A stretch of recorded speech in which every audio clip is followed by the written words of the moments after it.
Okay, guys, call the meeting to order. Yeah. Yeah. So, roll call. Bob Wilkerson, Here.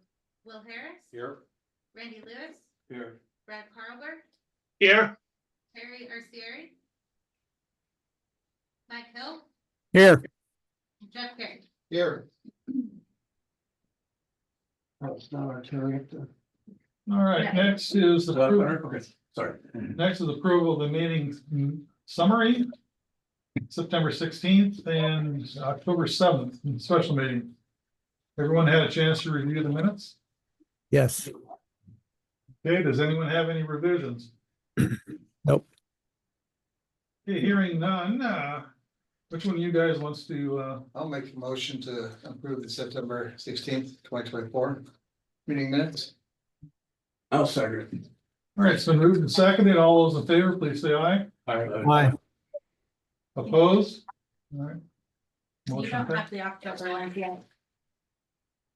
Okay, we'll thanks. As one, Scratch that off and say September 16th then.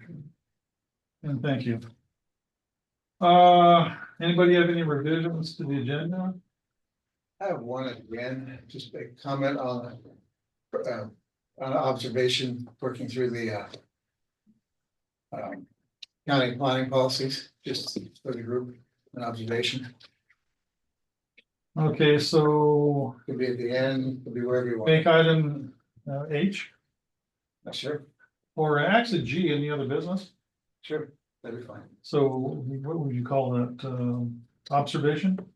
Yeah, I'll try to keep it down. Jeff's observation. That's county policy, planning policy. All right, so approval of the agenda as revised. And I guess it's your turn, Will. To move, to approve. I move to approve the agenda as revised with observations. Okay, and Randy? Yes, I will second. All right, it's been moved and seconded. All those in favor of revising the agenda as noted, please say aye. Aye. Opposed? Motion passes. All right, anybody have a conflict of interest? Nope. Nope. Okay, hearing none. Oh, boy, our next meeting is gonna be November 6th. That's a special meeting, and our regular one, November 18th.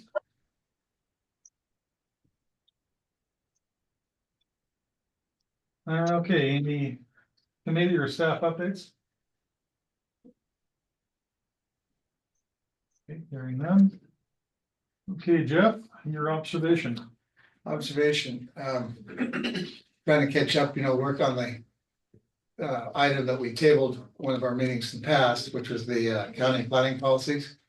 And in reviewing the policies, observation is that. We need to get our definitions clear. There's too many. When you talk about policies, we've got like objectives or mission statements almost in these policies.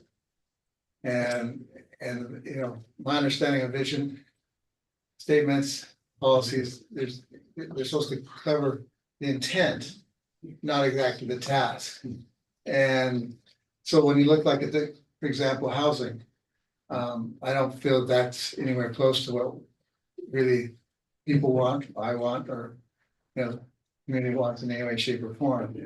And when you really look at them, when you look at the climate mitigation and hazard subchapter there, again, it's not really saying anything that we're going to do as far as the policy, not task. What we're trying to do, what is the policy for the county going to be for that endeavor?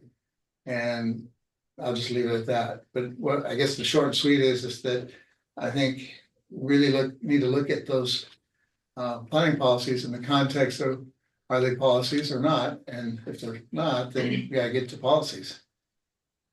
So that might mean there might be a little bit more work for staff and us to do. Just my observation. Okay, I sort of observed the same thing. You're right, a mission statement, the vision, what do we want to be, what do we aspire to be, not Right. necessarily. Okay, this is what our vision is, then how do you do it? I've seen things that I think maybe in my opinion, it maybe belong in the comp plan itself. You know, Anyway, Steph, want to chime in?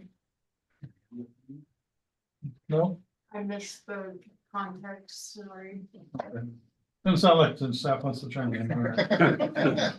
surprise. Okay, moving on to public comment on topics associated with the mission of the planning commission, for which the public hearing has not been held. So anybody want to talk about something that's not on the agenda?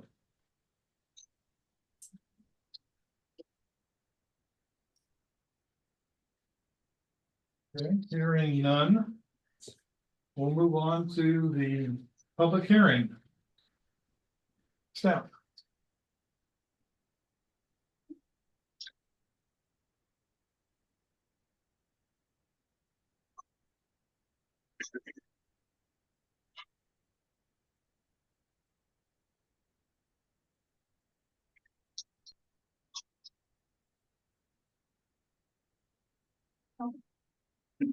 Short-term rentals.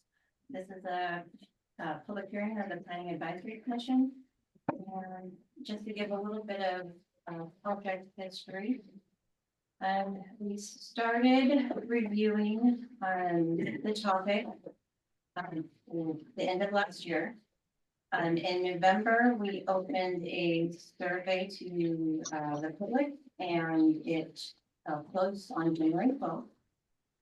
The Board of County Commissioners had a work session on the survey responses and that we received, and that was in February of this year. They had a second workshop on preliminary regulations, draft regulations in May. This commission had a work session in June, and we are now in October, and we're having a public hearing. So why regulations? So the planning department didn't just decide to draft regulations. We were instructed by the Board of County Commissioners to look into the topic and get community feedback and start researching other jurisdictions and start to put a draft of our own regulations together and get feedback from our Planning Advisory Commission. Prior to the survey, we had some information from some companies that go out and actually monitor short-term vacation rentals. They can monitor platforms such as Airbnb and VRBO, HomeAway, those type of platforms. And they gave us some initial numbers that the county, Mason County, has about 1,100 vacation rentals within the county. Before we started the survey, we drafted a postcard that we mailed to marine shoreline property owners. It was too cost prohibitive to email the whole county. Sorry, not email, mail the whole county those. But the concentration, we did know that the concentration of our short-term rentals are along marine shoreline and freshwater shorelines. We also put out press releases and put together a project website on the county's website to try to get out that we had a survey that's open to the county. Our project website looks like this, so you may have visited the website before, and that first page is our project news page. And it's going to inform people when we are having meetings and what the topic of review is. On the left side of the screen there, you have sign up for updates that will take you directly to an email prompt. I will get the email and you just have to indicate that you want to be on the notification list for the project.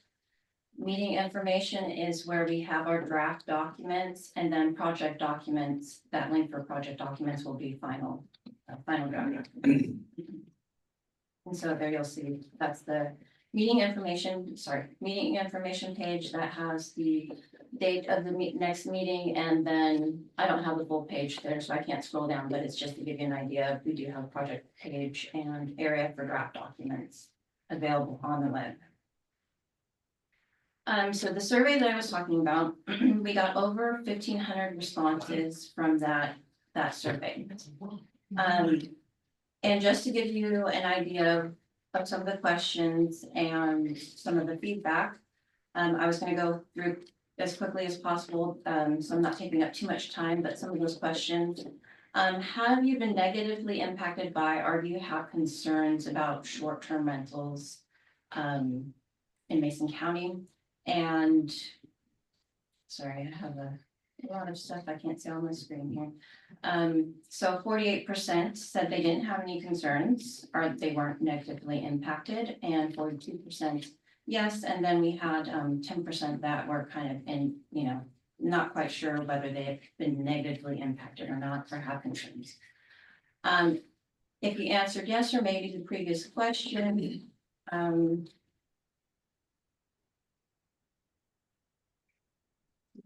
of course, there's something blocking my way over here, so let me see if I can move it. There we go. Which of the below best describes the impacts or concerns? So, availability of and affordability of long-term housing, noise, parking, and trespassing issues, septic issues, and none of the above. So we gave people the option at the end of the survey to put to write in their input. So you can see here that 770 responses to this particular question, and most people were definitely concerned about noise, parking, trespassing, and septic environmental issues. Then, do you own or host a short-term rental? We had over almost 1,500 responses there, and so of course the majority answered no, but we had 217 that did say they did own or host. What type of short-term rental property? Over 200 responses there. Most of them were vacation homes. And then, do you live on a property or on a separate property? And most responded, out of the 203 responses, most live off the property. What best describes your residency? Most of the respondents were Mason County homeowners, with it being kind of a mixed bag of full-time residents and seasonal part-time residents.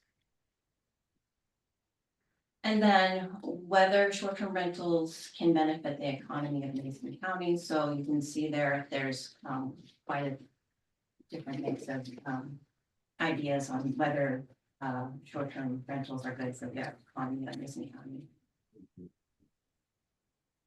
And then, like I said, we had a section on the survey that allowed people to type in their own comments. Maybe our survey didn't accurately encompass their issues.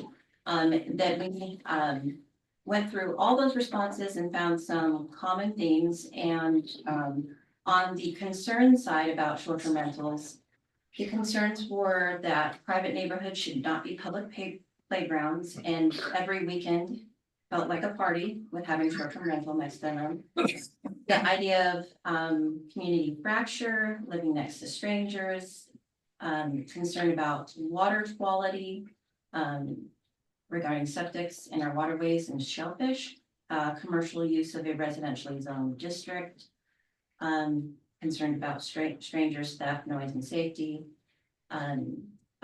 owner or host responsiveness to issues and complaints, not being in a timely manner or at all in some cases. And then concerns about if we regulate, does the county have the staff to enforce?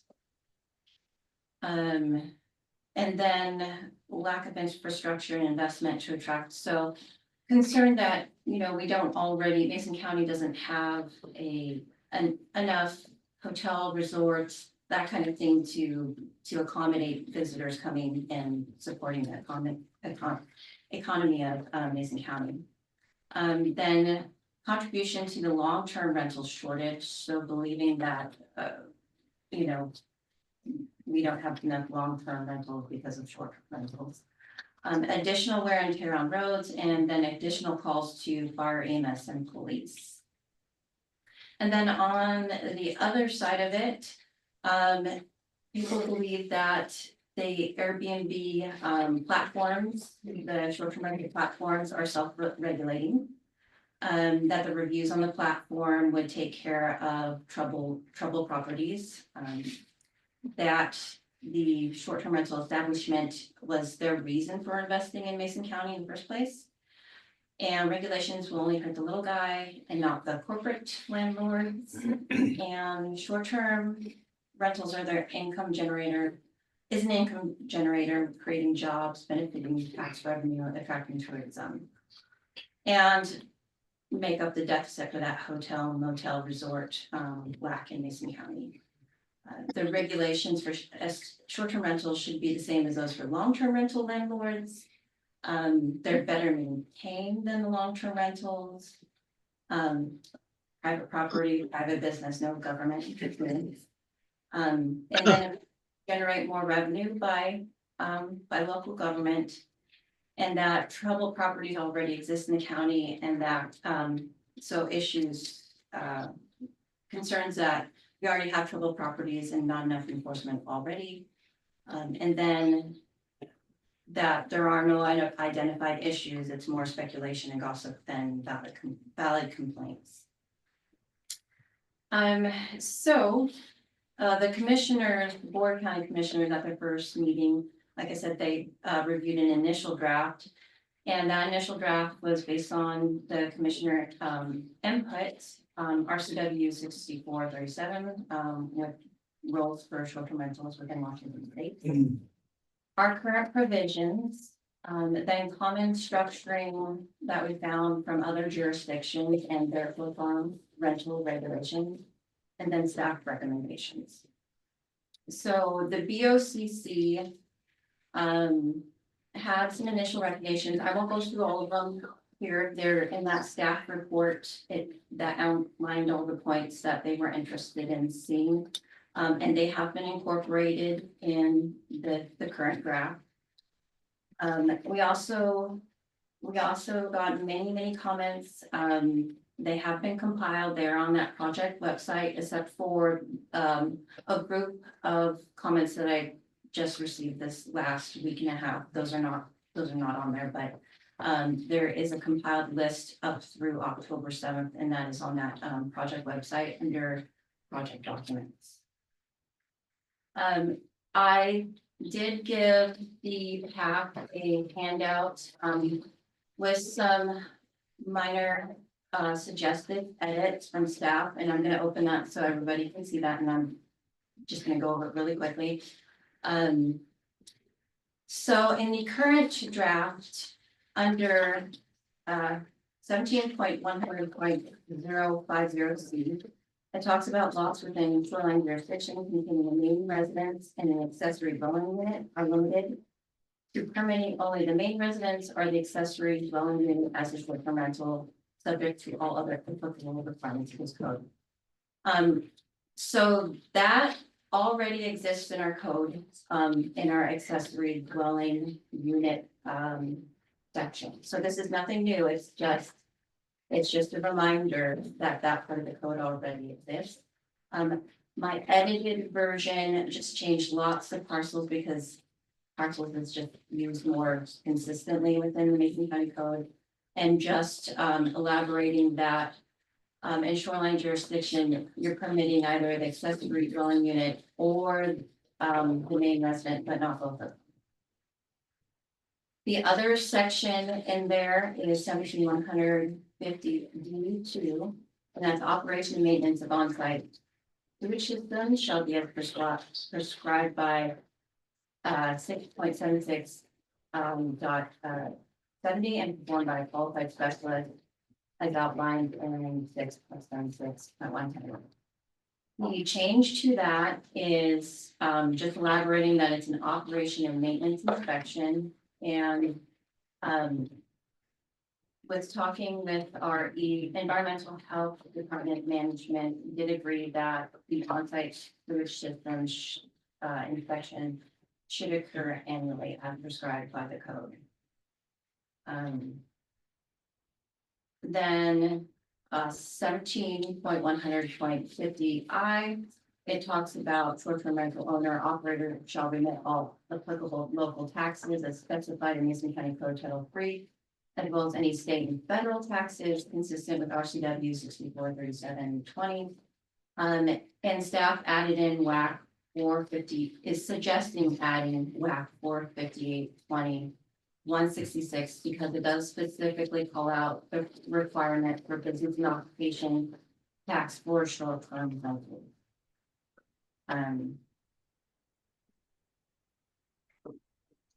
Then the last one, in the current draft, 17.165A. An operation and maintenance inspection performed by a certified O&M specialist shall be completed prior to the community permit submittal or record of satisfactory operation and maintenance inspection on file with the county within the last 1 to 3 years, depending on the system, shall satisfy this requirement. So, the edited version below there, it just mentions, it gets rid of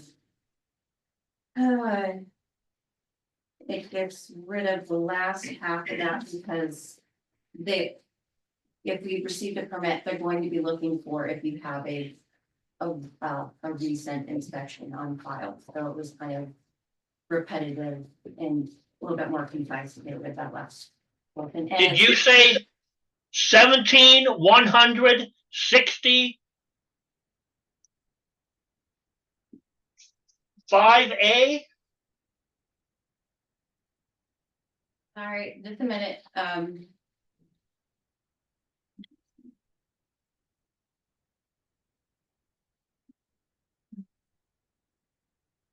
Right there. You see that now, Brad? You said 17,165A, operation and maintenance? C5A.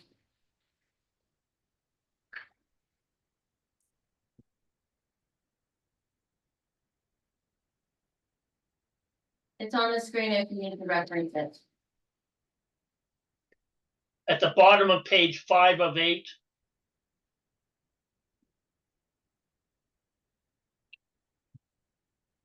But, Yes. That's correct.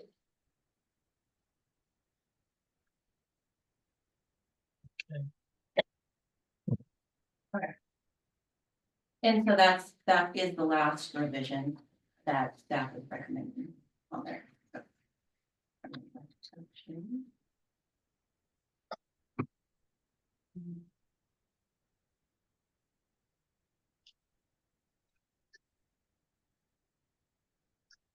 So then I'll ask the PAC if you have any questions for me. Brad or Mike? Let you guys go first. Okay, yeah, I'll make a comment. First of all, I want to say the staff did an outstanding job putting this stuff together. I mean, it was very thorough. And look, obviously they put a lot of work and effort into it. And it looks like they've covered all the bases pretty well. The only question I would have is that I submitted to the staff the other day in a reply, because I didn't know if I was going to make the meeting or not, would be, it has to do with boundary lines and property lines. And fencing might be something we need to think about in regards to that, because as I mentioned before, I do have some experience with these vacation rental properties. I own 2 of them and I've had other experience with them. And one of the, there's lots of issues that can happen, like septic and sewage and stuff like that, but property boundaries can really be a sticky wicket sometimes, with people parking in the wrong places and just not a clear delineation between the properties. And I know some of these older neighborhoods that are along the shoreline, that might be a prohibitive problem, but I don't know. I think it's something we need to think about, though, at least. Okay. But, yeah, that's my comment. All right, thank you. Hey, Brad? and the only thing I would say is I want to thank Mike for his comments that he sent to us. And I can't add too much. I've had some of my neighbors on Potlatch Road up in 2 miles south of Hoodsport, where they've been, they've had the short-term rental people coming on and trespassing and stealing shellfish. We can't, that cannot happen. We gotta get sheriff to support trespassing and get trespassers off, because they continually ignore and continually steal. The other thing that one of the elements in that was mentioned was short-term rentals. Did I read it correctly? They're not considered hotels, and that's in my opinion, that's got to change. We've got to collect those nightly. Are going to collect nightly hotel rates? I didn't see anything just to say that. We can't. So basically, we've got to make sure that they pay enough for their rates. I don't want the riffraff that short-term rentals bring in. And I know a lot of my neighbors don't want them either. Okay, anything else, Brad? Nope. All right, Terry, are you on? I can see a Terry there, but are you our Terry? Are you talking to Terry Clancy? What No. Terry? There's two Terrys. Arcieri. This is Terry, T-E-R-I, not T-E-R-R-Y, Terry Clancy. I'm looking at the gallery and no Terry Arcieri there. All right, so, all right, now the rest of the commissioners. I have one question, or at least one. You sure about No. On these regulations, does this get run by, the prosecuting attorney first, to make sure that, He is aware of the draft, yes. okay? that? Has he had any comments? Not- Second question. Has staff had any time to pull any statistical data as far as like, in 19 or 2023, how many calls did we get in, to the health department for even we'll just say perceived violations, even if they weren't verified, but at least perceived. The environmental health department, let's see. Yes. I think, yes, he's got his hand up. So Ian Tracy from the environmental health department could speak to short-term rentals and septic sewage issue. That's you say, Ian, Yes, Ian Tracy. Ian, could you comment to that at all? Sure, and good evening, board members. There's been approximately 4 confirmed sewage overflows that we've had in the past 2 years on short-term rentals. One did result in us having to post the property for non-occupancy, prohibiting them from having re-renting it. And that one was a chronic problem that failed several times. So it hasn't been a huge number of cases, but it's been 4 over the last 2 years. And Ian, how many general public sewage issues? I mean, is this higher than normal than everybody else? Is this normal? I'm trying to quantify and understand the degree of severity here. Well, it's out of we typically get between 100 and 150 sewage cases per year that we handle. So it's not a huge percentage of our cases. And of those cases you get a year, how many of those 100 to 150 actually are substantiated to where there's an issue as opposed to simply a complaint, but we verify there is no issue? That I don't know off the top of my head. For sewage cases, they're usually spot on. We don't get a whole lot of sewage complaints that are found to be not valid. Thank you, sir. I have a, Okay, Jeff, then. Go ahead. you know, yeah, I have a related question. I've seen these horror stories, bad behavior in different areas like sewage, loud parties, stealing oysters, all that. My understanding is 25% of something in the county are STRs. Is that, did I get that correct? But I know it's a large number, but Well, 24% of the housing is like seasonal housing. in the Oh, okay. county. so not necessarily. Not necessarily short, So including hotels and that category. no, that would just be single family. Okay. Right, that's just Just of single the family. homes, Yeah. 24%. Well, my real question is of all those bad things that happen, bad behavior and whatever. What are the number, what percentage of the STRs are in that category? Like, is it 1%, 20%? Do we know that information? Based on what we have approximately, is it 1,700? Or is it 11. 11, okay, probably, so snapshot about a year ago, 10 months ago, looking at VRBO, Airbnb, and a few other platforms, we had about 1,100 identified. Is that comprehensive? Probably not. It likely is a not less than number. So the actual number is likely more, but we don't know how much.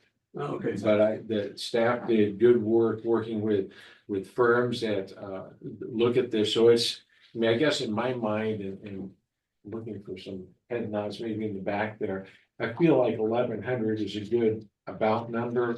Maybe call it 12 or 13. Again, there's a degree of unknown here. Yeah. So we're, from a relative number, we can say, all 11, 12, 1,300. I do. Oh, you're done. I do think staff did a great job of gathering information and all the comments and stuff. You have to forgive my ignorance. I'm new to this issue, so I have some questions. I got a basic question. Suppose this is approved by us, sent it to the commissioners and they approve it. Does this become law, or how does it become a regulation? How does that work? Getting out there, excuse my ignorance, I haven't been around. Or is it just automatically become law, or keeps some of it goes with new existing regulations, or how does that work? Depends on, well, if the planning commission passes it on with a recommendation, we'll take it to the board with an ordinance.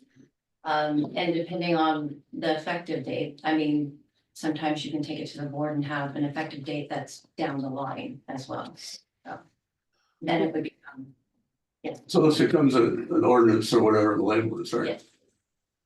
In total. Okay.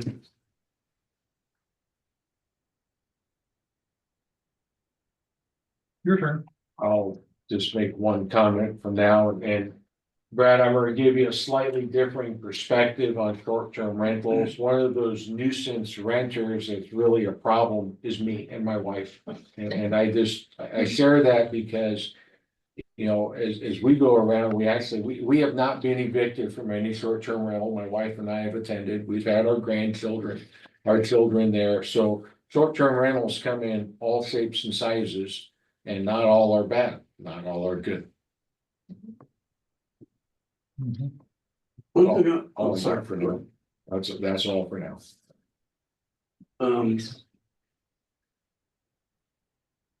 it was mentioned here, I've been wondering, a lot of the things in here that we would like to do to prevent bad behavior and all that.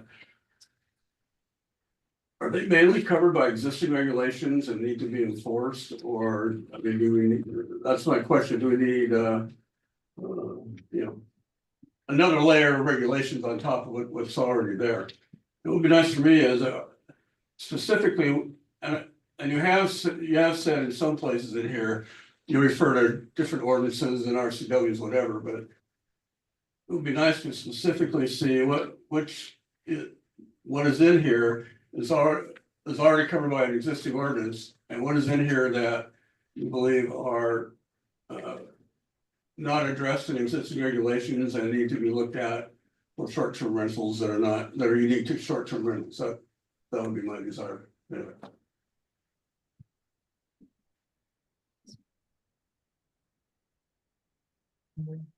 Well, then someone is gonna respond to you.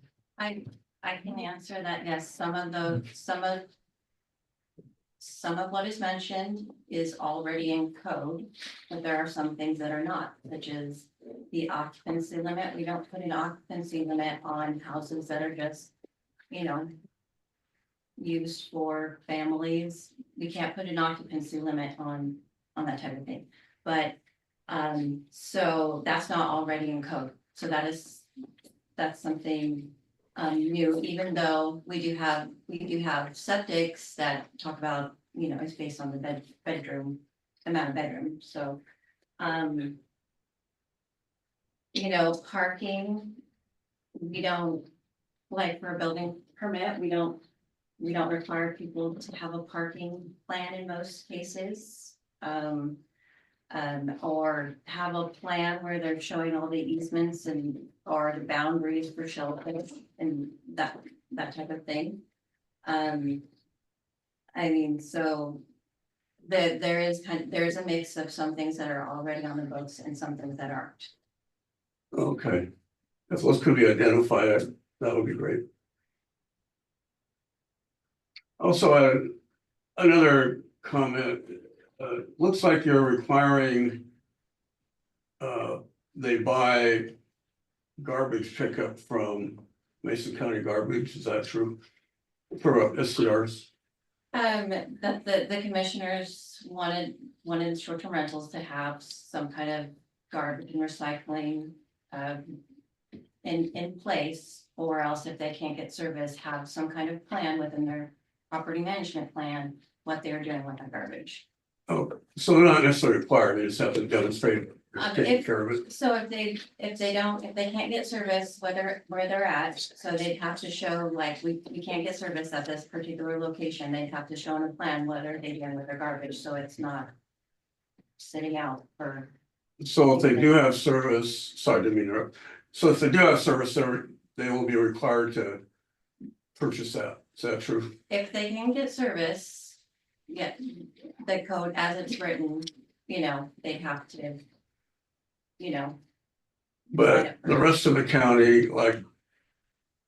I can get service, but I don't buy it, we take our stuff directly. And I'm wondering. Seems like that would be a code enforcement thing too.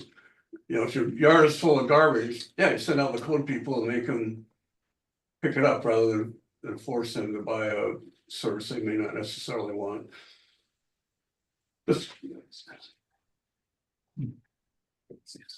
Well, like you're saying, I mean, wherever this particular dwelling is, and it's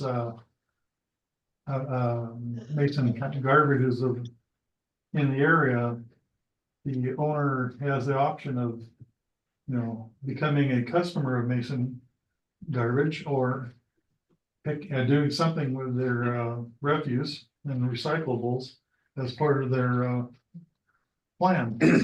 Well, if I'm hearing what you said right, Okay. you don't have that option if Mason County Garbage, if you're on Mason County Garbage's route, it's required according to this. Maybe. If I may. Yes, that's correct. That's what the commissioners desired at their meeting, is that if you are on the route, and you have short-term rental, you are signed up for their service. I guess, not to argue language, the way I read the intent is, if we have an STR, the intent is there's weekly pickup. That way, if you have a group of folks in, you don't have a pile of stuff sitting there for 2 weeks. how you do that, there's some language in there that provides some options. There's clearly a preferred option, but the intent is have weekly pickup. And there's, you know, the devil's in the detail on how that's provided. Right. Well, And for the short-term rentals, you have different from a regular dwelling. We've got to have the additional comment that we have, even if they do have Mason County garbage picking up, they can't leave their garbage cans, full or empty garbage cans on the street. They have to be removed, you know, within a day or two, maybe. Someone else, they make it available and take the cans back to the dwelling. You know, well, in my opinion, everyone should have the option of taking advantage of Mason County garbage. Or submit a plan, we're gonna do ourselves. And either way, if they're, you know, yards full of garbage, yeah, you send all the core people, knock it off, that's my opinion. like, Mr. Harris or Commissioner Harris said, the devil is in the details, Well, and big time. let's just say, there's a lot of homes right now out there, just by walking around the county here for the last 6 months, that don't meet said expectation. But I agree, Mhm. Just don't. and those, you know. Ideally, those get mitigated with code enforcement. Why they're not, you know. County resources, whatever, maybe there's not enough, whatever, but anyway, that's my opinion, I think everyone should have the option. Okay, Jeff? So if these regulations go, or some form of them go into effect. What is the county's plan for enforcement? Because. And I'll give a little background, I see. Like there's a structure. Like 3/4 of a mile out of the Dayton intersection there. It's had problems for years. And I use the word years, and it's like, to me, that should be solved. One way or another, and it's continues to grow to be a problem to this day. I know the county knows about it, they've been working with it, but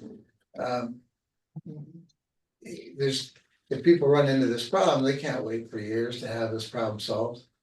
So my question is, you know, given these regulations, how are we going to enforce these? What is the plan, and how are we gonna do this any better than we've done with existing regulations, not with SDRs, just in general? Question mark. So the other part of this is to, we would have to hire one of those companies that would be doing the monitoring and assistance with permitting. So they would be checking platforms for rentals, advertising, things that aren't allowed in the code. Say they're advertising over their occupancy that they're permitted for. So we would have to have a company like that assisting us with monitoring the platforms and alerting us to where there might be possible enforcement issues. Most of the departments that are going to be involved in permitting this are going to need additional staff. We are going to need additional staff to do the permitting for this program as well as the enforcement. What do you mean by platforms, what does that mean? So the platform, so there's certain platforms that work with jurisdictions to monitor short-term rental platforms for people who are advertising. Maybe they don't have a permit, and maybe they're advertising an occupancy that's over the limit for that specific jurisdiction. So these platforms help to send that information to the county, so the county can send out a letter and possibly start an enforcement process. Are we still talking about? But So- also the platforms I think that you're referring to, it's Airbnb is the generic platform for all vacation rentals. Most Yes. people are familiar with Airbnb, there's VRBO and about 20+ others. That's why we call them generically platforms, Okay, I because get it. it's not just Airbnb and VRBO. And the third-party enforcement type companies that we've talked to, basically they use AI generated software as a service that can monitor all the 20+ platforms to see where your rentals are advertising on, and make sure that Airbnb, it might say, yep, we only advertised, or we can only host 6 people, because that's what Mason County allows in their now new code. But the 25 other platforms, we're gonna say we actually can rent up to 12 people, for example. So platform is a term we use generically because there are more than a dozen of these types of Okay, platforms. got it. But you're saying, you should have to hire a platform to enforce, or hire a company to enforce code on all these platforms in general, not just including bad behavior with solid waste. Did I get that right? But it seems like maybe there's a need to do that now, given what Will was saying, and that, you know, there's bad stuff happening all over, not just, well, We have zero ability to hire a third-party person to enforce regulations we do not have in place, if that's what you just. Let me try, I heard it a little different. First, we're talking STRs, and I was talking outside of STR, saying there's other issues. But those other issues are outside of this conversation. Yes, Within our space, what I'm hearing is hire a firm to monitor the STR-like platforms to identify STRs and what they're advertising.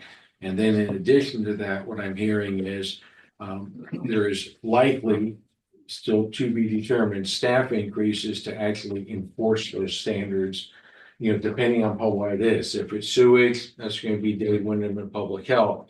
If it's noise, maybe that's Sheriff Sperling and team. If it's, you know, too many people in a home or whatever, I mean, there's different elements of the county. There's, you know, different responsibilities for different parts of this. Am I sort of capturing that fairly? Okay. well, we don't. Go You ahead. finish, don't let me interrupt. Go ahead, Brad. Well, I would say we don't want to have to hire county staff people to do it. I would say we use these third party, but treat them, but the third party manager has to do a better job than the platforms are doing. And the fees that we can mandate that to operate a bed and breakfast, to advertise, to utilize their property in STR, we need to mandate that they use these property managers, because I don't trust at all the platforms to manage them enough, and we don't. Brad, let me try and address some of the parts here as I understand. So what I'm hearing staff recommend is, you know, hire a firm to monitor STR platforms to identify STRs. We can then via AI or spreadsheet or however we want to do it, say, look, hey, here's a 2-bedroom that they're advertising they can hold 10 people. Well, that's a problem more than likely. All right. So we can start to identify some disconnects there, but that's one piece. Okay. Then with regards to the management of the actual unit. So Jeff, the STR owner is renting it out. Who's managing it? Well, maybe he's there and he's doing it. If he's not there, maybe he's hired someone else to do it, but that's separate from who the county has hired. It may or may not be Airbnb or some like platform. The last thing, I think this is a pretty critical point, and I certainly would love to have our county attorney weigh in on this at an appropriate time. And this may be likely beyond the scope of this discussion too. But if we were to hire someone to actually enforce the code, okay, garbage pickup, noise, unruly people, speeding, fireworks, overpopulation, the list goes on. where do these, where is the liability and how are we covered as a county? I see that as very problematic, and a very important piece is, some of these responses are gonna be in the wee hours of the morning, I suspect, for some of our more limited numbers, but unruly visitors, and therefore do we need to bring the question of, is an armed response needed, and if so, how is that provided? And I ask this, and this sounds like it's a very delicate question, but I've had I had a security system in my house. The alarm went off and someone responded. They responded armed. They had a weapon at their side, a small pistol. Okay, but if we were to hire someone as a county and they were to be carrying a weapon and respond, and heaven forbid have to draw that weapon, much less use it, what potential risk is in the county? Like I said, I suspect this is beyond the scope, but as we start to think about how to do some of this, I see that as, I certainly would definitely want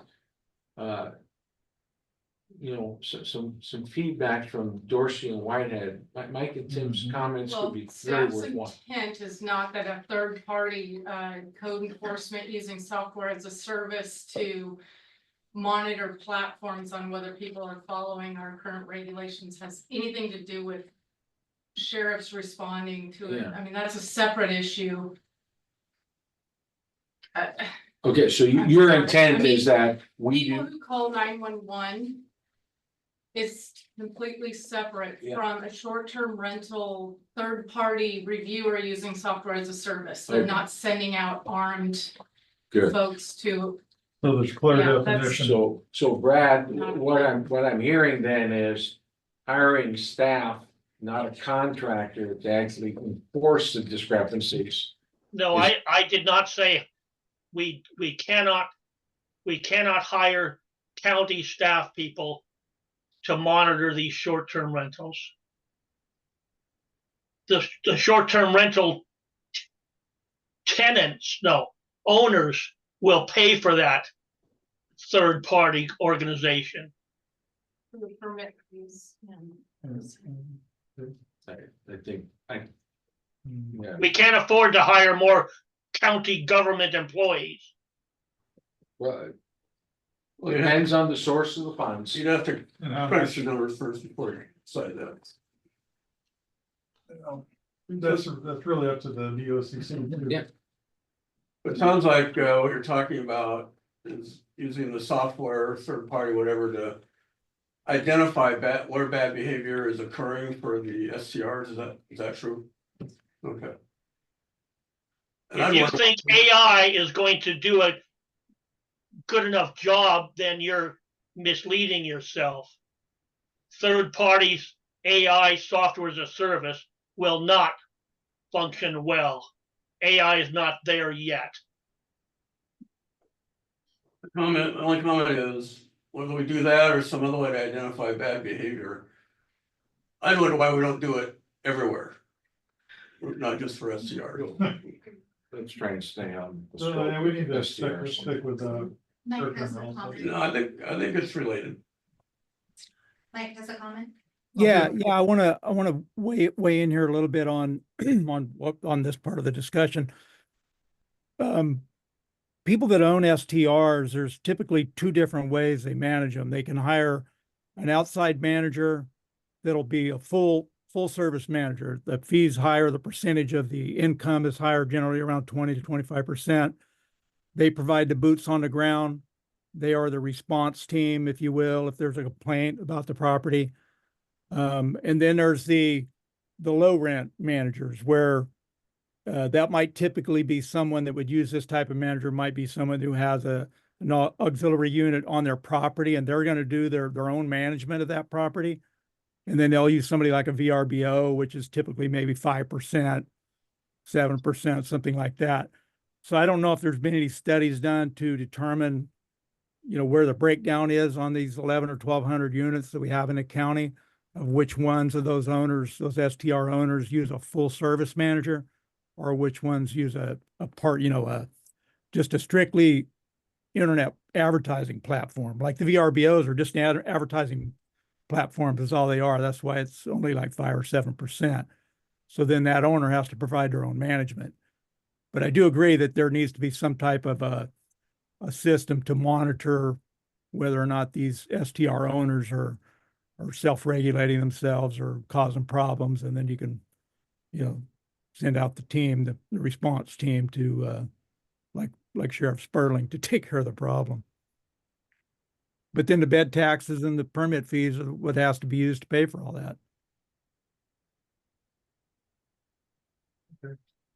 Anything else, Mike? Nope, that's it. Well, have the commissioners pretty well run this to ground? I'd like to hear from the citizens. Yeah, that's what I'm getting. Then I'd like to come back. Yes. Since we have a number of people here present and a number online, we are going to studiously stick to the 3-minute rule. Commissioner Jeff here has got his cell phone out with a timer.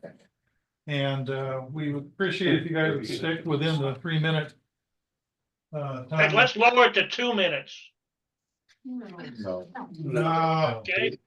whatever's public. So, and because we have people physically present and ethereally present, how would it work if we go online and then alternate with physical? I would think that we would take physical people first and do do online that after first? everyone who's present. Yes, I agree with that. Okay. I don't care. All right, we'll take recommendation and in that case, those that are present here, step up to the podium, identify yourself and Jeff will time you.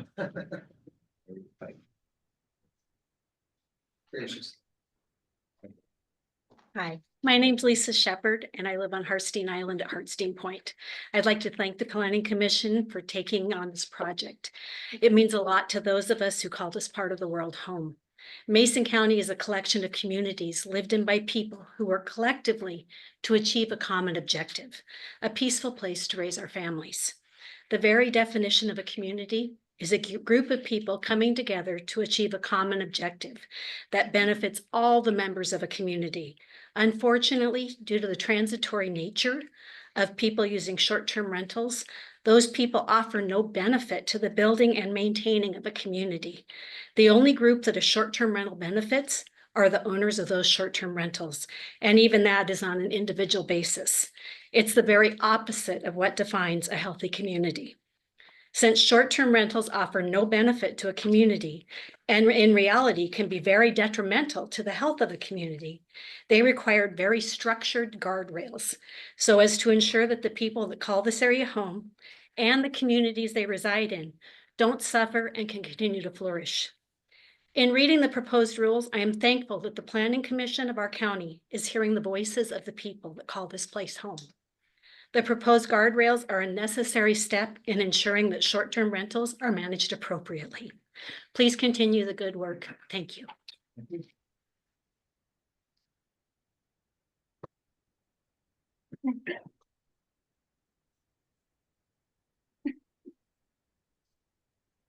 Cheers. And my name is Joyce Maderos. I also live at Hartstein Point on Hartstein Island. I want to thank you for taking on the short-term rental issue. It's something that needs to be addressed.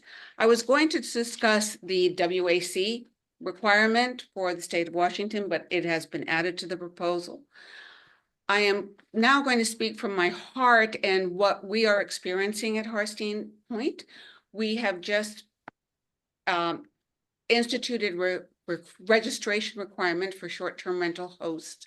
And basically the requirement is that they abide by Washington state law, have a business license, they are a business, they're considered a business, and have a $1 million liability insurance policy. All of this is Washington state law, and that they also pay B&O taxes, which the platforms do not address at all, which is a requirement, which is why the WAC part of the code comes in. I live next to a short-term rental. We have very small lot lines at the Harstein Point. I'm obviously older and I live alone, and it's terrifying. Every 2 to 3 days, I have 8 to 10 people rotating in and out of that house. I don't know who they are. The noise, the destruction is unbelievable. Trespassing, speeding, just treating the entire community as that's their own with no vested interest, which makes it very difficult for residents who are full-time. Another issue is the platforms which have been identified. They don't monitor. There is one that's identifying a short-term rental on Harstein Point and saying, great place for trails, whale watching, fishing, and shellfish harvesting, with no mention that Washington state licenses are required for fishing and shellfish harvesting. So it's a difficult proposal, and I understand that, but I really urge you to accept it and to move forward with it so that these businesses work together with the residents and the county and the state within the guidelines. Short-term rentals has torn my community apart, and it's heartbreaking. So again, thank you for everything you're doing. Appreciate it. And hopeful we can make a peaceful resolution to it all. Thank you.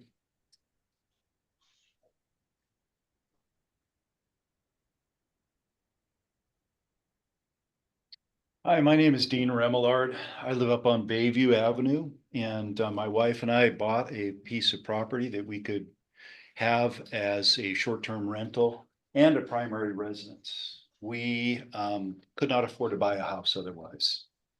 So I did the remodel on my basement, and we have hosted a number of people at our house. And we've had zero problems, zero complaints. I feel for those of you who have had negative experiences, and I'm sorry for you for that. I really am. But it's a positive experience. And what I'd venture to say is that the benefit to the community that has not been addressed is every time that a resident stays or short-term resident rental person comes to my property, Airbnb and VRBO collects taxes, and those taxes are remitted to each jurisdiction that requires a tax to be collected in that area. Now, I don't use anything else besides those two platforms. Well, I did have a booking.com, and they also collected the taxes. So my question to you is, how much revenue does the city gain from and the county gain from those tax captures? Number one. Number two, if you impose these regulations and you hit people with regulations and fees, how many people are going to drop out of the short-term rental business? And how much money are you going to lose as a county and a city that you now are capturing?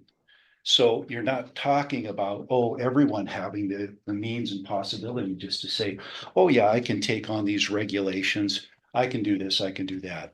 I see everywhere in the county, and I can tell you this is not a short-term rental only issue.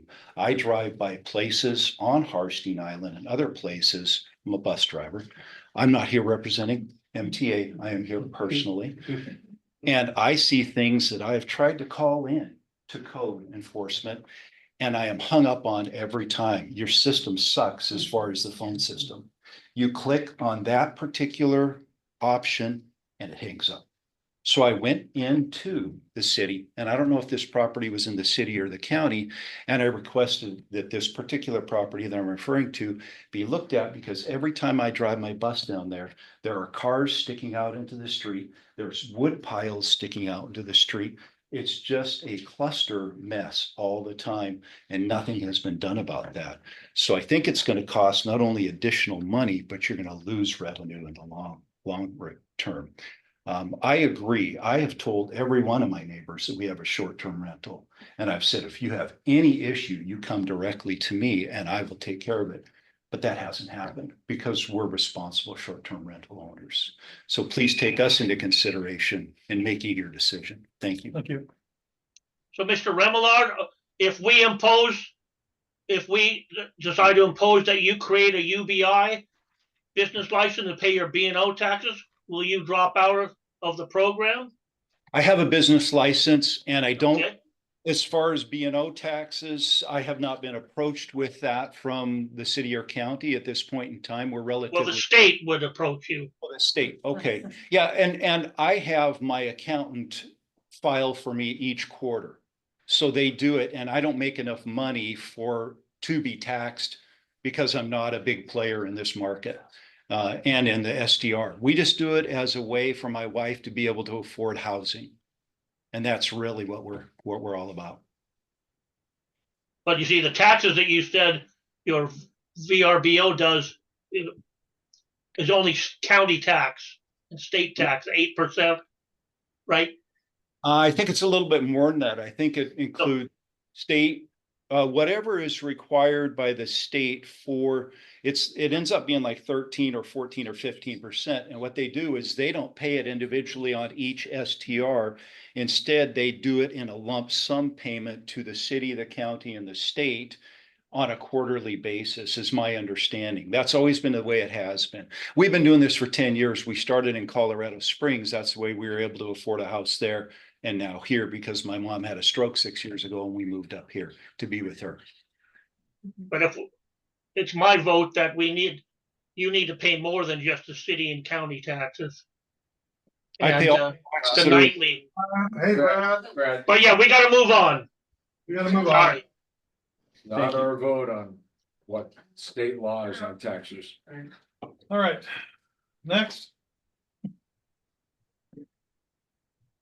Hi, my name is Lori Brady. There's things I didn't plan on saying before I heard people speaking. And first I want to say I've been to short-term rentals as a renter.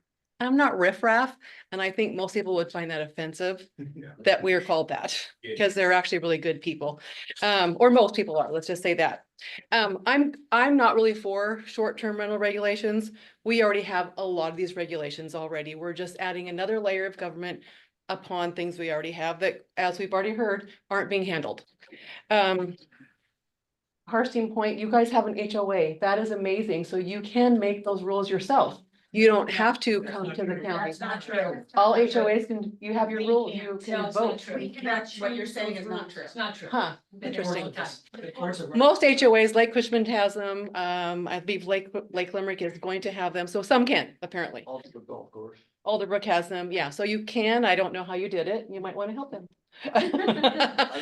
Oh, okay.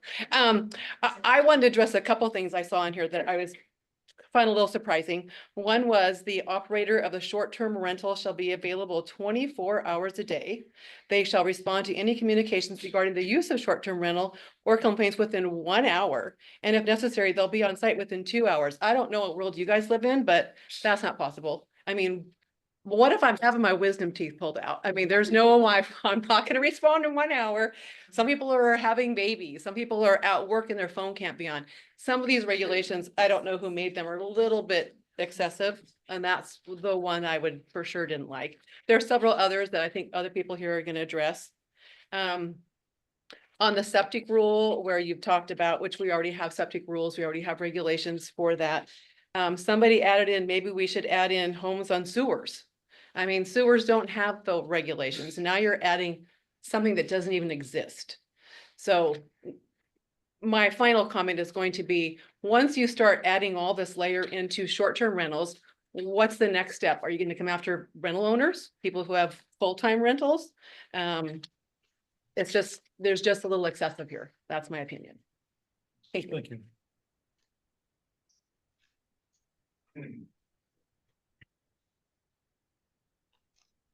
Hi, my name's Tom Parker. I'm from Harsting Point and I'm on the board of directors for our HOA. I wasn't going to talk, but I need to counter some things. HOAs are governed by covenants or CCRs. Ours were established in 1970. The only thing that allows SDRs to operate at our place is because somebody in the covenants put that for sale signs and for rent signs are allowed under certain circumstances. And because of that word rent signs, we have to allow HOAs in. The state courts, Wilkinson versus Chihuahua, have limited HOAs to a tremendous extent saying the only way that you can change your covenants is by a majority of votes of all owners. We have 532 lots. We're lucky to get 200 people to show up and vote for budget meetings and stuff and assessment changes. HOAs are extremely limited in what they can regulate. The only way you can do this is by having a new HOA with correct covenants to ban. We have approximately 13% of our 532 lots right now as SDRs. It is a problem for us. There's too much bad behavior going on. There are great SDR renters. Okay, they're responsible, they respect where they are. Our HOAs don't have owners that live at the same house, which in your situation is almost always 100% good. In our case, all of our owners are absentee owners who rent out their places.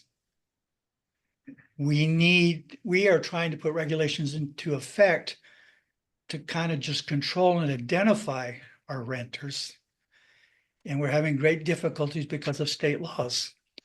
What Mason County is proposing gives us a lot of position to affect our registration processes and starting to control and make our owners responsible for what happens on their properties. That's all we're asking for. Owner responsibility, owner controlling what's going on their properties. That's it. Thank you. Mr. Parker, Yes. what percentage of the lots did you say are SDRs in the Hurston? We have approximately 13% of, we have 532 lots, but only 475 of them are developed at this point in time. The rest are vacant lots. 13% of the development. 13% of the developed lots are what we think we know are SDRs. Great, thank you. And we just passed a new addition to our rules and regulations that require STR owners to register as STR owners and to start registering their guest stays through an online condo control program. It will be starting in April. I have a Yes, sir. question. Sounds like you're saying you're kind of handcuffed by your covenants We are. and they're Terrible. very difficult to change. Impossible to change. What's Literally the- impossible. What's the requirement? 2/3 of 532 owners. It's 100%. It's 100% on changing the covenants. If we can change an existing, we can change something. Well, Wilkinson, Chihuahua says it's 100%. There's a court case out there that happened about 7 years ago that forces us into Because the that. STR owners, they get a vote, right? There's that. All owners have one vote. Each Okay. property owner has a single Oh, yeah, vote. that sounded possible. Okay, well. We can't even get people to participate because most are not full-time residents. So, Thank you, Mr. Parker. thank you. You guys? Good evening. My name is Mike Mostyn. I work with Windermere. My focus is generally on saltwater property. 91% of those saltwater properties are owned by people that don't live here. This is a difficult kind of a thing for Mason County. Mason County is known for not having many regulations, trying to stay away from regulations, but clearly something has to be done. If you've ever traveled to Los Angeles, please go by Malibu. Malibu used to be a beautiful, beautiful beach. Now almost all of it is short-term rental and the place has been trashed. I don't want to see that happening anywhere near here.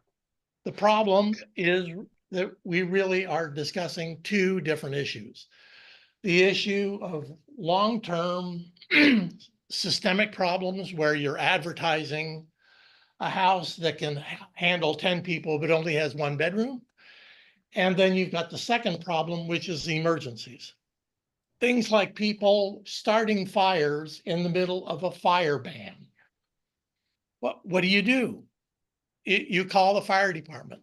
I'd love to have the fire department come out, but they don't have any authority.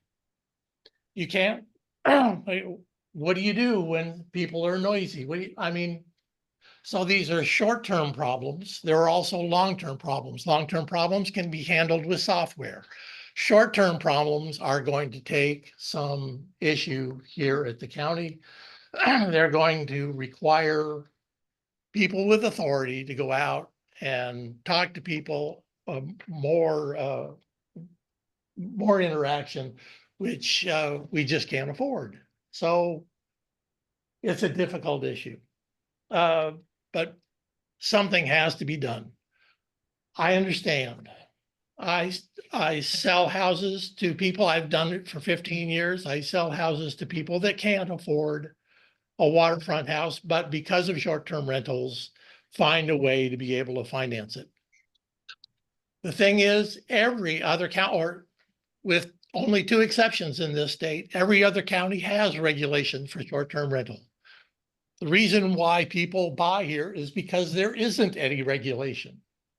My suggestion is when you ask how many people are using management companies, my bet is fewer than most because we're not regulated, so they don't have to. With regulation, people now will start managing these places better, I think. Thank you. Thank you.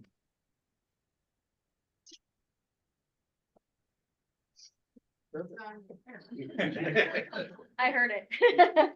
Hi, my name is Angela Barnes. I'm here as a citizen of this community and also as a leader of our Mesa County Association Realtors.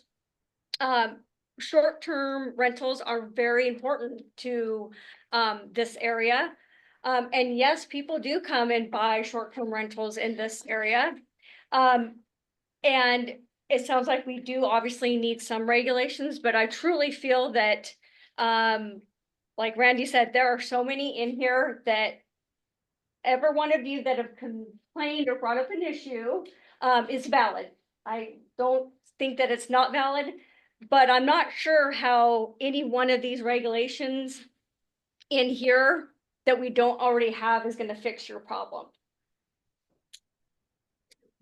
It would. Okay, so when you have a neighbor that you don't know that comes in every other week, how is this ordinance gonna change that? You complain and it's. Okay, but what are you okay, but I'm not, okay, so you're gonna complain to, we already have, who are we gonna complain to?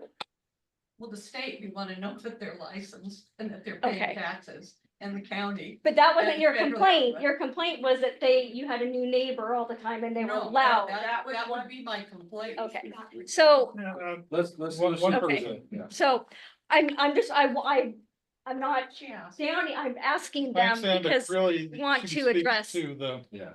to, commission. so for example, you need to get your neighbor within 300 feet of your property line and to have a signed affidavit that you're gonna have a short-term rental. Where is, what if you don't get along with your neighbor? Are they gonna stop you from having a short-term? So some of these regulations, I think, are just way over the top. And I think a lot of them already addresses some of the issues that we're already having. So thank you. Thank you.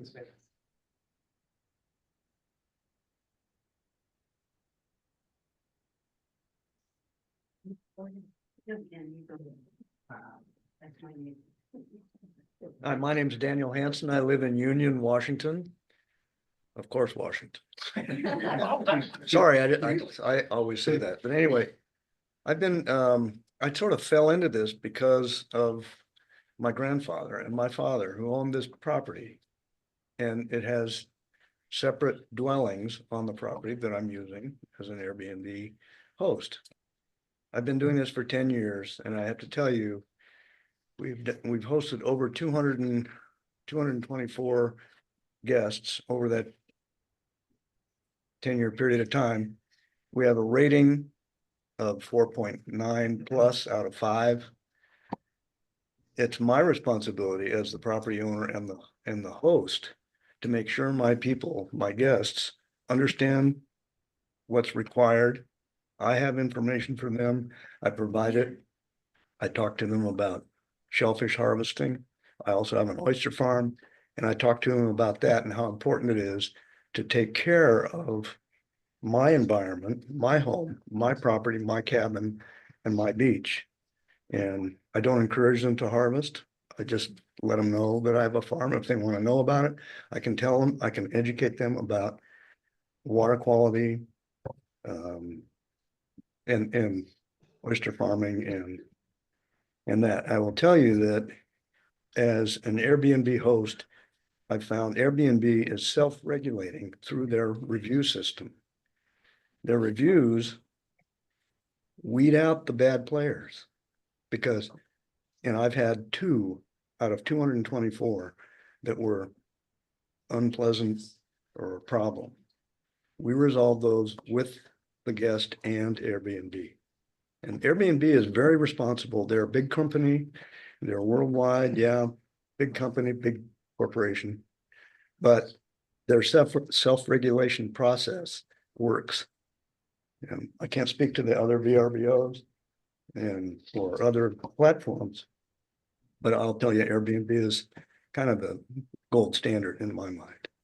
And I'm sorry for problems that other people have. I wish you didn't have them.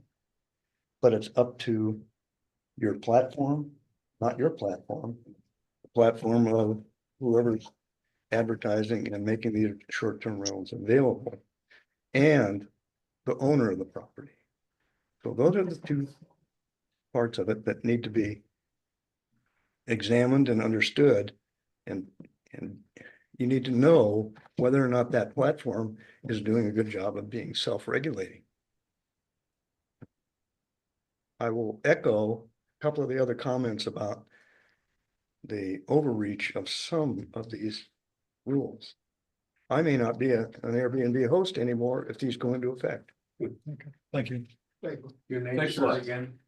Dan Hansen. And Jansen. Is anybody else gonna speak that's here? Come on up. Yeah. So now, my name is Constance Ibsen and I live in Union next door to And I notified Mr. her- Hansen. I notified her before I started an Airbnb. Right. She's my next door And neighbor. so he is a type 1 short-term rental because he lives right next adjacent to the little cabin that he rents out. So I'm going to be bold here, and staff has given you 3 recommendations that you can make at the end of this meeting today, and I'm going to recommend a 4th one. And that I suggest that the Planning Advisory Commission recommend to the Board of County Commissioners that staff develop a request for proposal using the current short-term rental documents.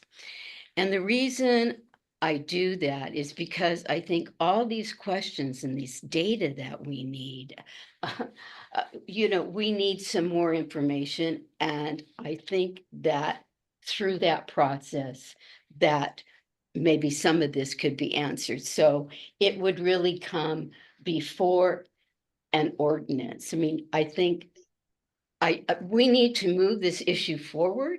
It's a big issue. People have really come forward in the community and they expect government to do something about this issue. So that is my suggestion. So I actually typed out the sentence. And and I will get that to, yeah. Okay, thank you very much. If I may, the RFP is to do what? I want To look at, to develop maybe a whole ordinance, but also you would be looking at the implementation. And I think that's what we're talking about, all this stuff. Request for proposals. Yeah, the RFP would seek someone to redraft the ordinance and look at the implementation process. I think, yeah, they could do that. They would do comprehensive. I'm not trying to put words in your Well, mouth. I'm you're just going to be trying to making extract- that recommendation to the commissioners, and the commissioners are going to determine in the end, what the RFP is going to say. So you would be making that recommendation. That this whole issue be done with, you do an RFP before we go any much further. Okay.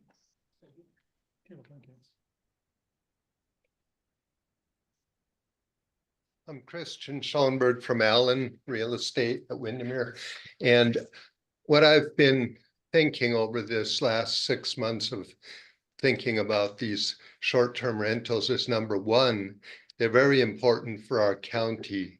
We have many home buyers who want the ability to do a short-term rental without regulations that will kill them.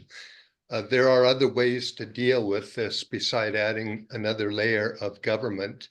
And I think you guys could certainly come up with some other options rather than adding a county layer of government to deal with short-term rentals. My idea would be to require all of the owners to write up the rules that are most important to everybody. They'd have to know them, and maybe the county can step forth, but I don't see any reason the county should spend money on this issue. Thank you.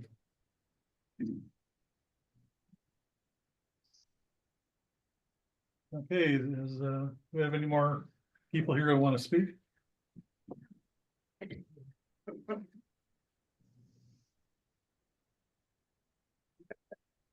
I'm Christy Buck, and I'm also a realtor in the area too. And I really feel terrible about you guys' issues back there for sure. I sat on the planning commission for many years ago, loved my work here. And I just want to caution you to quantify the problem and make sure you're not throwing a bunch of regulation and more government towards something that's not that big of a problem. I totally think that there are problems, and we have noise ordinances, and we have the police to call, and we have a lot of that stuff. But I think the short-term rentals bring a lot of benefit to this community. My mom lives right across the street from one. I live near Island Lake. There's several of them on the lake. Randy lives on the lake. The one right next door to my sister and my mom is rented every single week by someone from the Ridge Motorsports. There's never been a problem. Everything is handled very well there. It's very quiet. There's several more around the lake that I haven't heard any problems from anybody that lives next door to one. And they bring in a ton of people from out of town, tourism money, that are spending money at the grocery store. They're spending money here. They're going to our amenities. They're hiking in the Olympic National Forest. I think there's just a lot of opportunity there. And I think that some of the homeowners associations have addressed some of the issues in their place. And I realize you guys must have a problem with having so many people. But I know of several little communities that have limited them to 6 months or longer rentals in their communities. So they must have been able to get 100% of their people to agree to that. But I know personally of some that are set up that way, where they don't allow short-term rentals in their community. So, but I just want to caution you guys to maybe slow the roll a little bit and quantify your problem to make sure you're looking at it from all sides and all issues. Thank you. Thank you.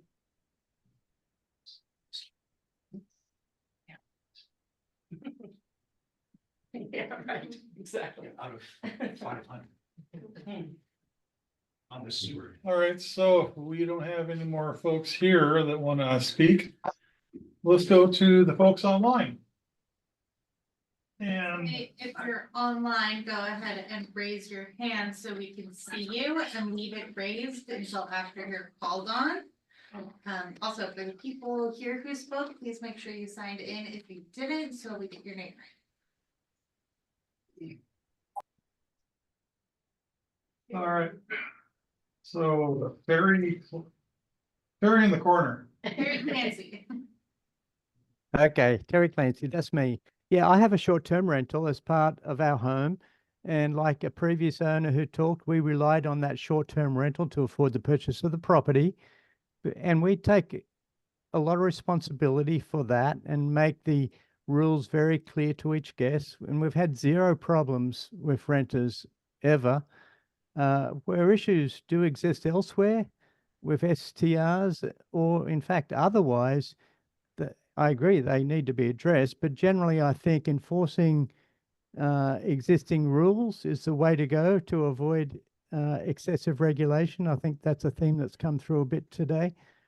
Also, I think the notion that visitors add no value was said a couple of times. I don't think that's accurate. I think they add a lot of value personally, both culturally and also tourist revenue. I also use short-term rentals as a customer. I'm not riffraff like a previous speaker said. And also echoing a previous speaker, I think the 24-hour, 2-hour rule is a little excessive. That's about all I had to say. Thank you very much. Thank you, Terry. All right, next. KJ? Hi, this is Carla. So I'm going to talk about type 2 STRs. I live next door to one. When I bought here 6 years ago, I'm rural residential 5. That's the zoning. Should not be next to a commercial enterprise. And like a couple of the folks from Hartford Island that talked, it is extremely disruptive. There's no privacy. You have strange people showing up all the time. You never know who they are. We are right on the water. The owners of the short-term rental next to us bought last spring. They told us after the fact. They actually were asked directly by the sellers, and they lied to them. So while we have some good renters next to us, and they're quiet, we've had at least 3 or 4 where those regulations, the proposed regulations for the noise complaints and all the other things, they would be in the serious category. And I don't know if this STR would still be in business. So we do not appreciate the lack of privacy. We do not like people stealing our oysters and our clams from our beach. We do not like the fact that the new owners of this STR have done nothing to mark their beach or fence their property. And then when we contact them with complaints, they castigate us. That is not right. And we are respectful when we call them. But when there are people next door who are making an ungodly amount of noise or stealing from our beach, and then they turn it around on us and make us the bad guys, I'm sorry for the folks that do not believe that having increased regulation is going to be a benefit. I will tell you that those increased regulations are very needed here. I am on North Shore Road, right on the beach, and these people, the bad ones, are bad. The good renters are fine. They are mostly quiet, but the bad ones, it has changed the whole profile of our neighborhood. We're residential. We're not anymore because of this thing next door to us. We're not happy at all. And these regulations are very needed. I agree with the people from Hartstein. Noise, destruction, trespassing, speeding, and the tearing of the community apart, the neighborhood apart. I've heard stories from folks up on Burma Road that's happened up there. And a nice neighborhood is now contentious. Thank you. Thank you. Terry? Okay, I think that's me. Thank you, and I want to thank you guys for considering regulations related to short-term rentals. I live on Hartstein Island at Hartstein Point. My husband and I are currently building a home here in Hartstein Point. I've heard people talk about how short-term rentals bring revenue to the county. We're spending money here in the county. We are hiring locals to do a lot of the work on our home. We shop locally. We're vested in this community. My husband is a commissioner on the local water sewer board. I volunteer for the Red Cross here. All of these things are things that you wouldn't find from a short-term rental. So to say that it's an equal, I guess, expenditure of money by short-term rentals, I would say not true at all. I believe that the residences are operating as mini hotels. and that they should follow rules and regulations that would be applied to hotels. I would also say that there's quite a bit of literature out there related to short-term rentals, and I would point the county towards a lot of work that's been done by the National League of Cities related to short-term rentals. They've actually authored a document related to short-term rentals and the impact that they have on communities and suggestions on how to regulate short-term rentals.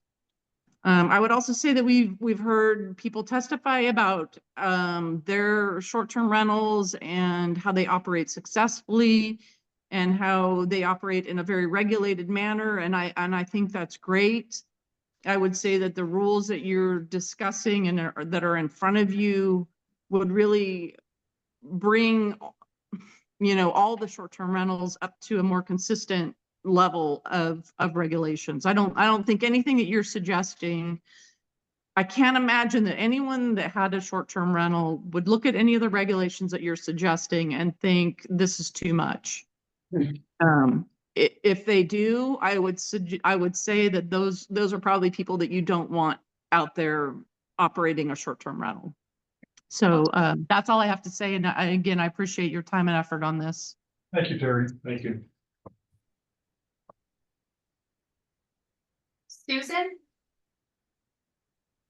Hi, I am one of those Airbnb renters that is responsible and regulates mine. I also grew up on Hood Canal. My family's been on the canal for over 70 years. It was my great aunt's cabin.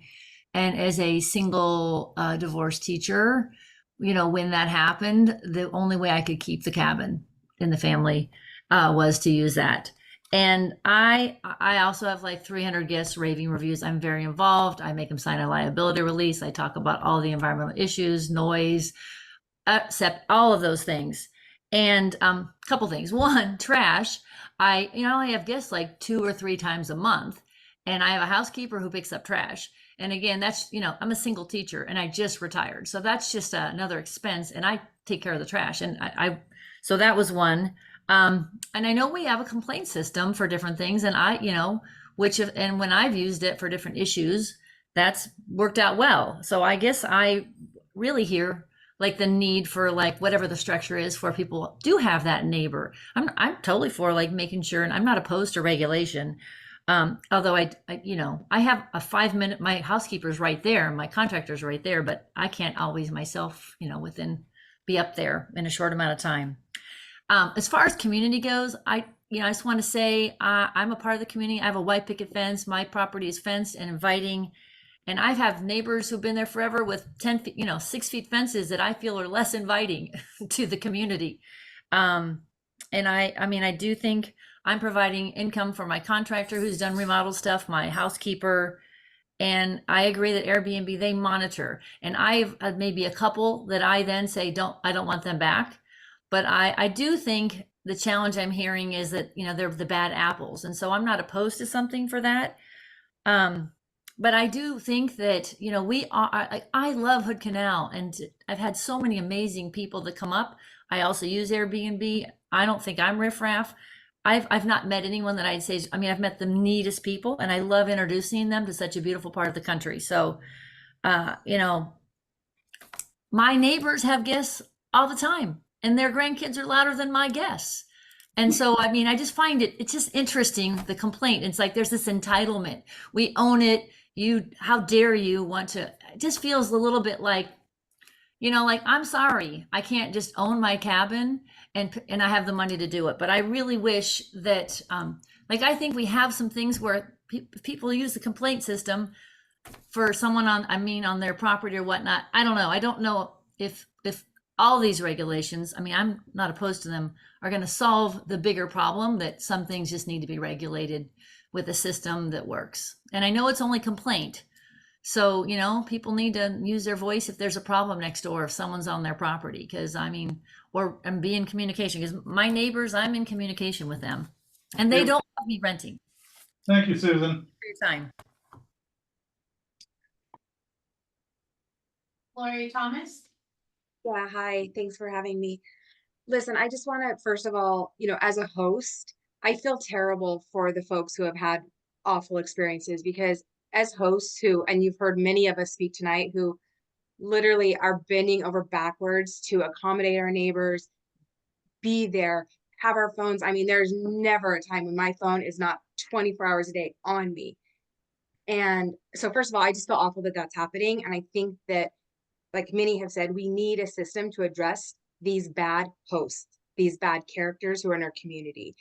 I feel like the regulations that are proposed are overreaching. I think that they unfairly target some of these small businesses. These, 97% of the short-term rentals in Washington are just owned by regular folks, teachers, retirees, people putting kids through college, like in my case.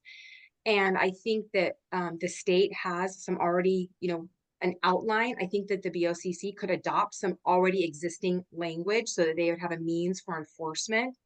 And then I also want to let people know that the platforms such as Airbnb and VRBO and many of the others have a 24-hour-a-day neighborhood help support line. When you start calling that starts getting things in motion. That starts calling the host, that starts filing complaints. And I, like many have said, I think that some of this is self-regulating. It is very difficult to become a 5-star host.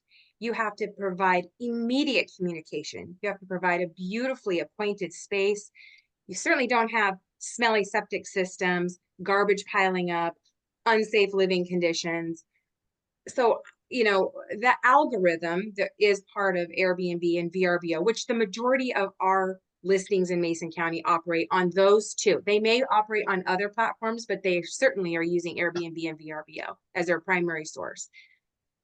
Those requirements are already required on those platforms. And I just think that we need to utilize the already available resources that we have in our community versus trying to come up with more regulation.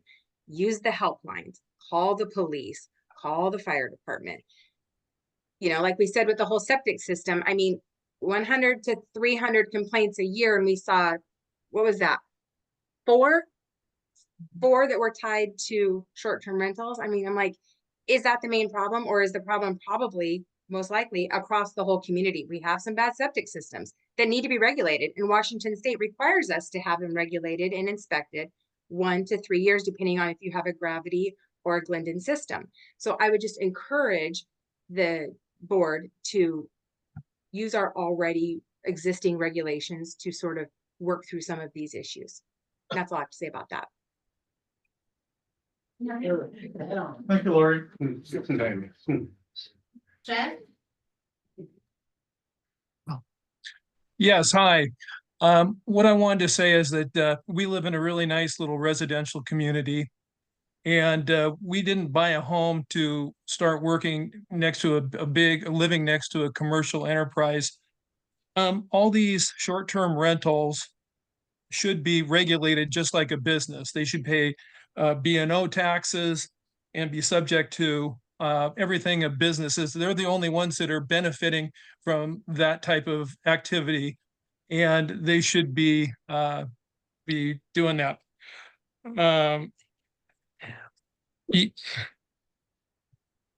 That's about all I've got to say is that, they're the ones that are getting the revenue that right now police and fire are already very busy and taxed. They're adding nothing to the community. And I just think that they need to be regulated and have them registered and treated like a business. Thank you. Thank you. Jim Finley? Hi there.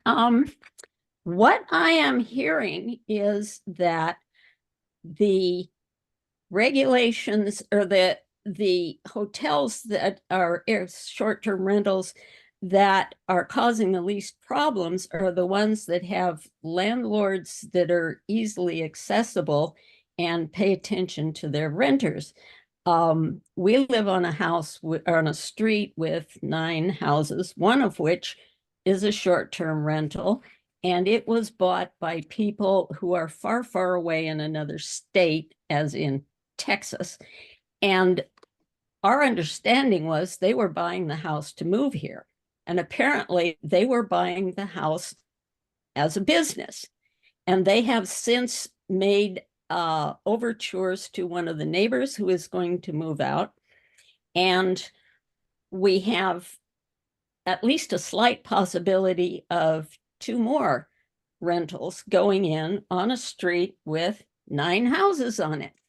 And none of them are going to be on-site landlords. So those of us who are here are left with nobody to contact unless the house goes up in flames and we can call the fire department. But when you see somebody dragging a boat across your beach, all you have is you to go down there and try to explain things to them that they should not be there. Other than that, really most of my concerns I've already heard addressed here. And so I would thank everybody who addressed them. And thank you for listening to me. That's it. Bye. Thank you. Paolo? Hey everyone, this is Paolo. I have a residence on Harsteen Island with a lot of my friends in Harsteen Point. And I authored and helped create a lot of the policy that we just adopted in our HOA, which is certainly unique compared to the rest of Mason County in terms of shared resources. We have a business license, we self-manage our Airbnb, we're very selective about who comes, we pay our B&O taxes, follow all the Washington laws. And I'm sorry to hear about the tough experiences people have had around short-term rentals. I think like a lot of neighborhood dynamics, they're not always great and can be detrimental to the sense of community. At the same time, we have short-term rented out our primary home in different cities, this home, and we want to share the experience we get to have in our part of the world with a lot of other people, and especially actually neighbors that overflow, right? We don't have a lot of places to stay in Greater Mason County. It's when there's a wedding or a birthday party or people from out of town. We actually host a lot of our neighbors, friends, and family, and see a lot of repeat people coming back for that same reason. What I wanted to reinforce is something I heard earlier, which was to reach out and see who can help consult on this. Looking at this at Harsteen Point, this is a very complex issue, and we were really learning it in real time, like I observe here, and trying to create policy at the same time. And that's a tough position to be in as a leadership group. This is a universal challenge for neighborhoods and communities with short-term and long-term rentals across the country and the world. It's been handled in many counties across our state and country. And there's firms that are specializing in navigating this and helping to expedite and accelerate a lot of the learnings that have happened elsewhere so we can benefit from it and make practical solutions happen that complement the state of Washington, meet the unique needs of Mason County, and also balance what we already have in place, which I've heard over and over as well, which can address a lot of these concerns. I do get concerned that we overregulate for the sake of those bad apples, quote unquote. I wouldn't want to see us overregulate and outregulate the economic benefits and the community benefits, such as a handful of people that have come to Mason County, stayed with us, and then became owners in Mason County. So they become residents, right? So I'm hopeful that you do lean into an RFP process or some consultation to help inform your decisions. Thank you very much. Thank you. Thank you, Paul. Hey, Marissa, Mariah, for these people that have zoomed into the meeting virtually, can you use the Zoom features to collect their email addresses No. of the attendees and include those in the minutes to this meeting? No, we cannot. Why can you not do that? It doesn't let me. It what? Doesn't let me. I don't get to see their email addresses. Yes, you do. If you're the administrator of a Zoom. Hey, Brad, time out. She The said, Zoom administration can do that. We She don't said- require them to sign in. So she said she can't. We have to take her at her word. And I have no issues with that. Who else? I do not see anybody else with their hands up. I'll give them maybe a second. Bet. One do go next in the room for the people here who have not spoken.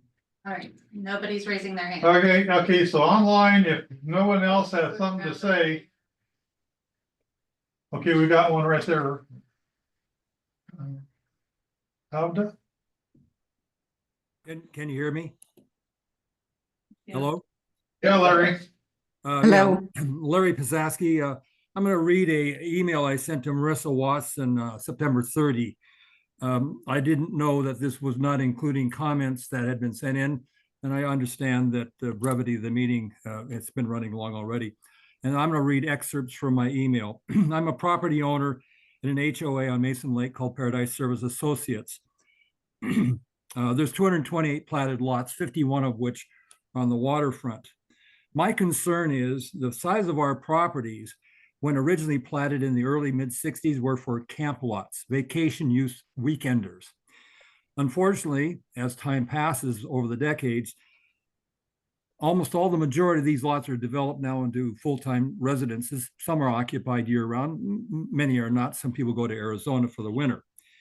But the problem is the lot sizes as originally platted run from 0.16 to 0.40 acre. The average lot sizes, including waterfront backlots, are 1/5 of an acre to maybe at the most 1/3 of an acre. When you go outside, and there's approximately 1,000 parcels on Mason Lake as deeded properties, the majority of those lots run 1/2 acre to a full acre. My point, and I'm going to read this. Due to the small fractional acre size of PSA residential parcels, with all PSA lots downsloping, that is to say, running to Mason Lake, I am very concerned any Mason County short-term rental policy without parcel size minimums of 1/2 acre, smaller than 1/2 acre minimums, could place the pristine waters of Mason Lake water quality at risk. The risk in water pollution threats to human health and negatively impact marine fish, waterfowl, and aquatic plant life. This potential of polluting our lake waters because of small lots being allowed to go to STRs puts a huge burden, because when you can reach out virtually on some of these properties, mine being one of them, next to my fence 5 feet later is a building. The on-street parking is limited at best. Most people have some property right of way for their own vehicles, but most of them have very small ones, and there's a number of little cul-de-sacs have virtually no right of ways or access to having additional parking. The impact on especially the small parcels that have a limited parking then pushes all the people to park any place they choose. The complexities of this problem are manifold, as has been detailed here, but the real issue here is if you're going to have businesses that are being parachuted in, if you will, because it allows some property owners to profit, and like the retired single school teacher, I sympathize. She's living on a canal. She inherited property. Good for her. But I have had to work all my life for over 40 plus years self-employed to own the property I have, and it's all I have. I'm on a fixed income with handicaps. Now, I don't have options other than selling. So please pay heed. If you impact the quality of life, downsloping waters from 220 properties can affect the quality of all the water quality for everyone on this lake. Thank you. Over your limit. Thank you. Thank you, Larry. Hey, was it Howda that spoke up? Hello? Go ahead. Yes. Can you hear me? Yes. Yes, I'd like to kind of put a different picture out there, just so you kind of hear my side of what I see with these short-term rentals. We moved a few years ago into a beautiful community, and somebody had bought the property near us and had told us, you know, that they were just going to have it as their vacation home, like come in the summertime. And then all of a sudden, you know, months down the road, we start seeing all these different people over there. And we thought, well, you know, maybe the people that bought the home were just letting some friends stay there or whatever. And that happened for quite a few times. And then I saw a maid out there one day cleaning off the deck and whatnot. And it was like, oh, geez, this must be a short-term rental. So what's happening is people are buying these land, but property, building a home, and then turning it into a short-term rental. And then telling the neighbors that live next door or whatever that this is just going to be their vacation home. So, we're being fooled, basically. So now it's like I feel invaded. I open my curtains and boom, there's people there I don't even know. They're strangers. You feel like you can't put anything out in your yard because you feel like they're going to steal it. And there has been times up here where things have gotten stolen now from people's property and stuff.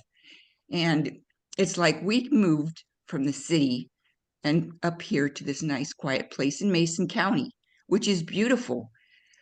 But if you put these short-term rentals out here, there has to be rules and regulations, just like there is for everything else. It's like we moved away from the city to get away from all the crime and the traffic and whatnot.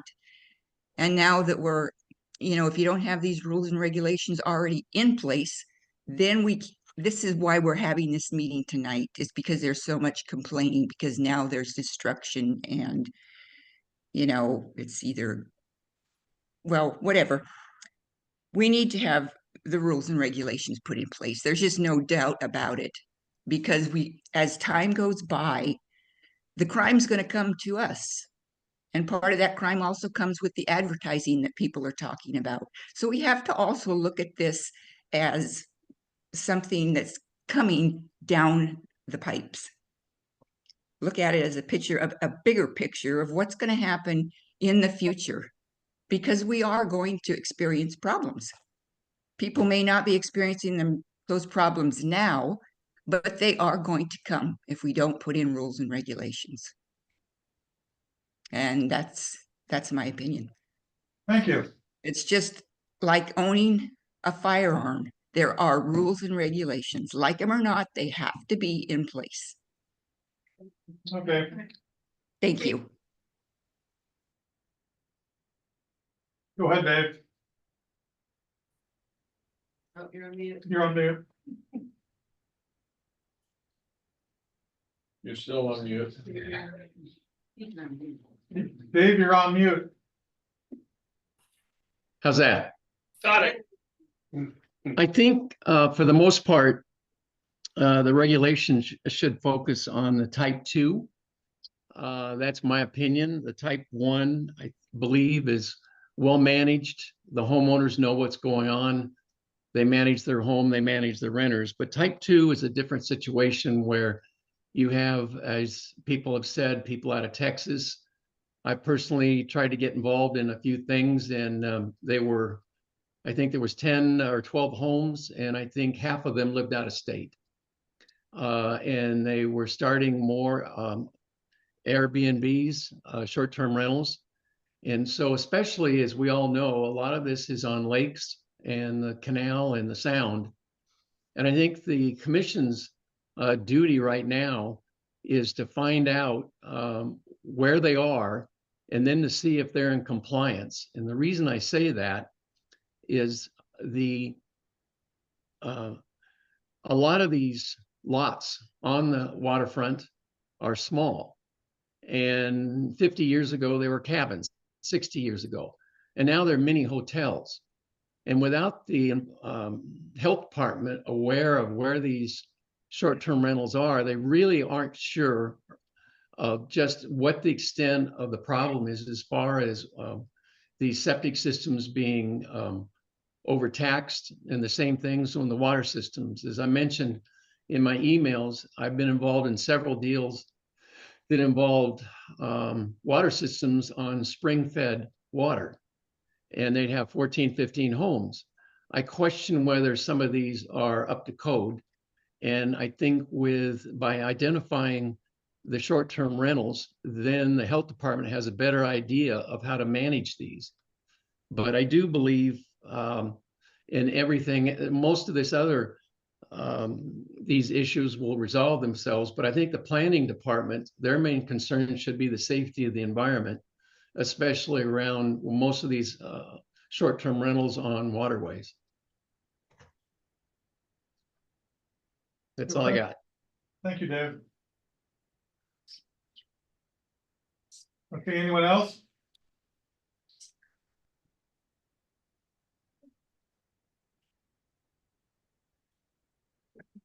Me too. Nobody else there, so let's move on. Hello. There's one comment, someone said that their mic didn't work, so they wrote their comment on the chat. Okay. Um, Can you show that? I'll go ahead and read it. Can you hear me? Can you hear me? Yes. Yes. Yes, I'd like to add one more thing to what I was talking about Hold earlier. on, we've moved on. We're actually have staff speaking now. So thanks for your comments. Go ahead. Okay, so this is from McLaughlin. Is that right? I'm sorry, I don't have a mic to speak. I am an STR owner and could agree with the need for a few regulations, i.e. paying taxes and a business license. I do object to the language on conduct being an obligation of the owner when law enforcement is the right resource to enforce those issues in all circumstances. Also, the fire safety regulations offered by the fire marshal are meant to meet commercial occupancies, but an STR is still a private residence with normal residential activities occurring. You would not require a piano teacher who teaches lessons from their home to have a fire extinguisher on each floor. Please be sure a land use attorney has evaluated and not just a prosecuting attorney. Thank you. And that was the one we had that said they didn't have a, something like that. Can you just email that to us later? And we'll fill it. I'll include the. Thank you. Good. All right, well, since we have everybody online. Anyone else present here want to speak? Come on up.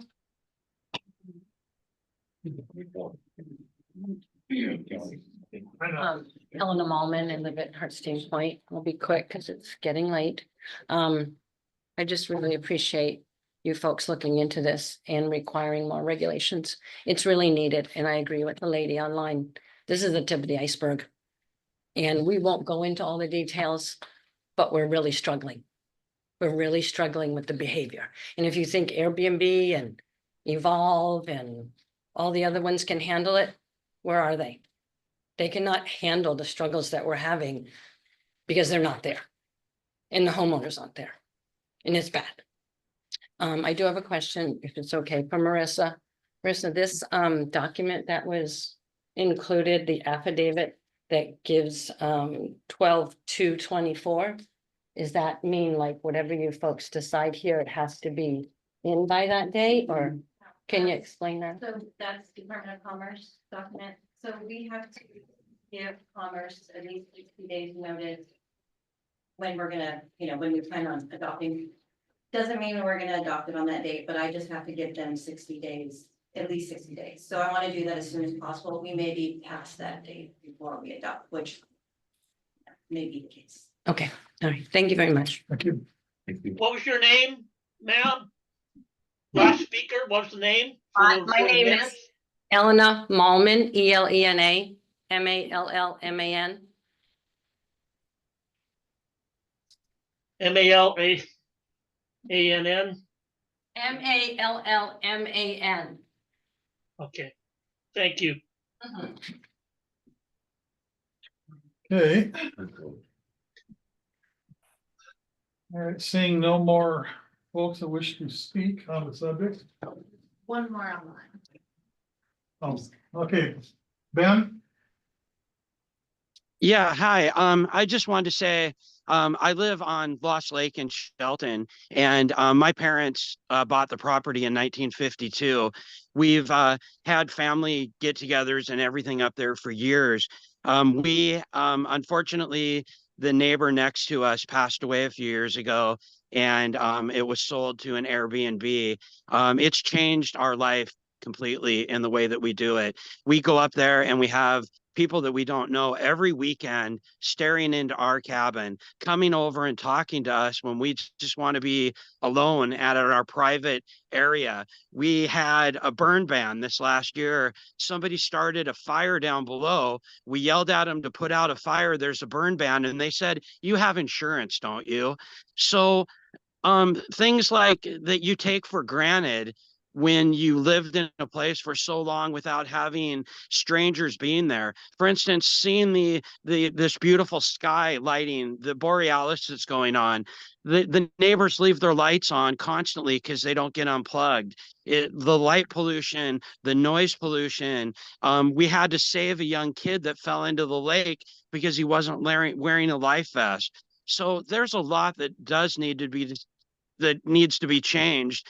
There have been some really great people up there that had quiet, nice times and have enjoyed their family, but it's devastated the 70 years that we've lived in Mason County.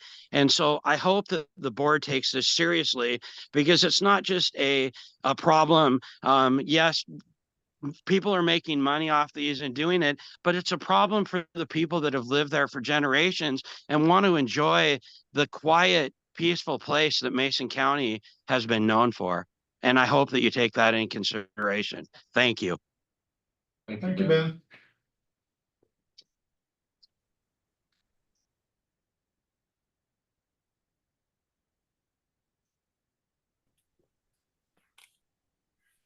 Okay. Now we're to the point where we've had the commissioners, we've had the staff, we've had the public. Yeah, we If talked you're some done more. taking public comment, can I have you on the record close public comment? All right. We were going to close public comment. Is that what I'm supposed to say? Yes. Okay. All right. Okay, So now what do the commissioners want to do? yeah. Like it's been mentioned, there's three options that have been presented. No, actually, we have a Yeah, fourth. yeah. Um. From my vantage point, it's, all the problems are real. There's no, yeah, I don't say there's any, any dishonesty and all that.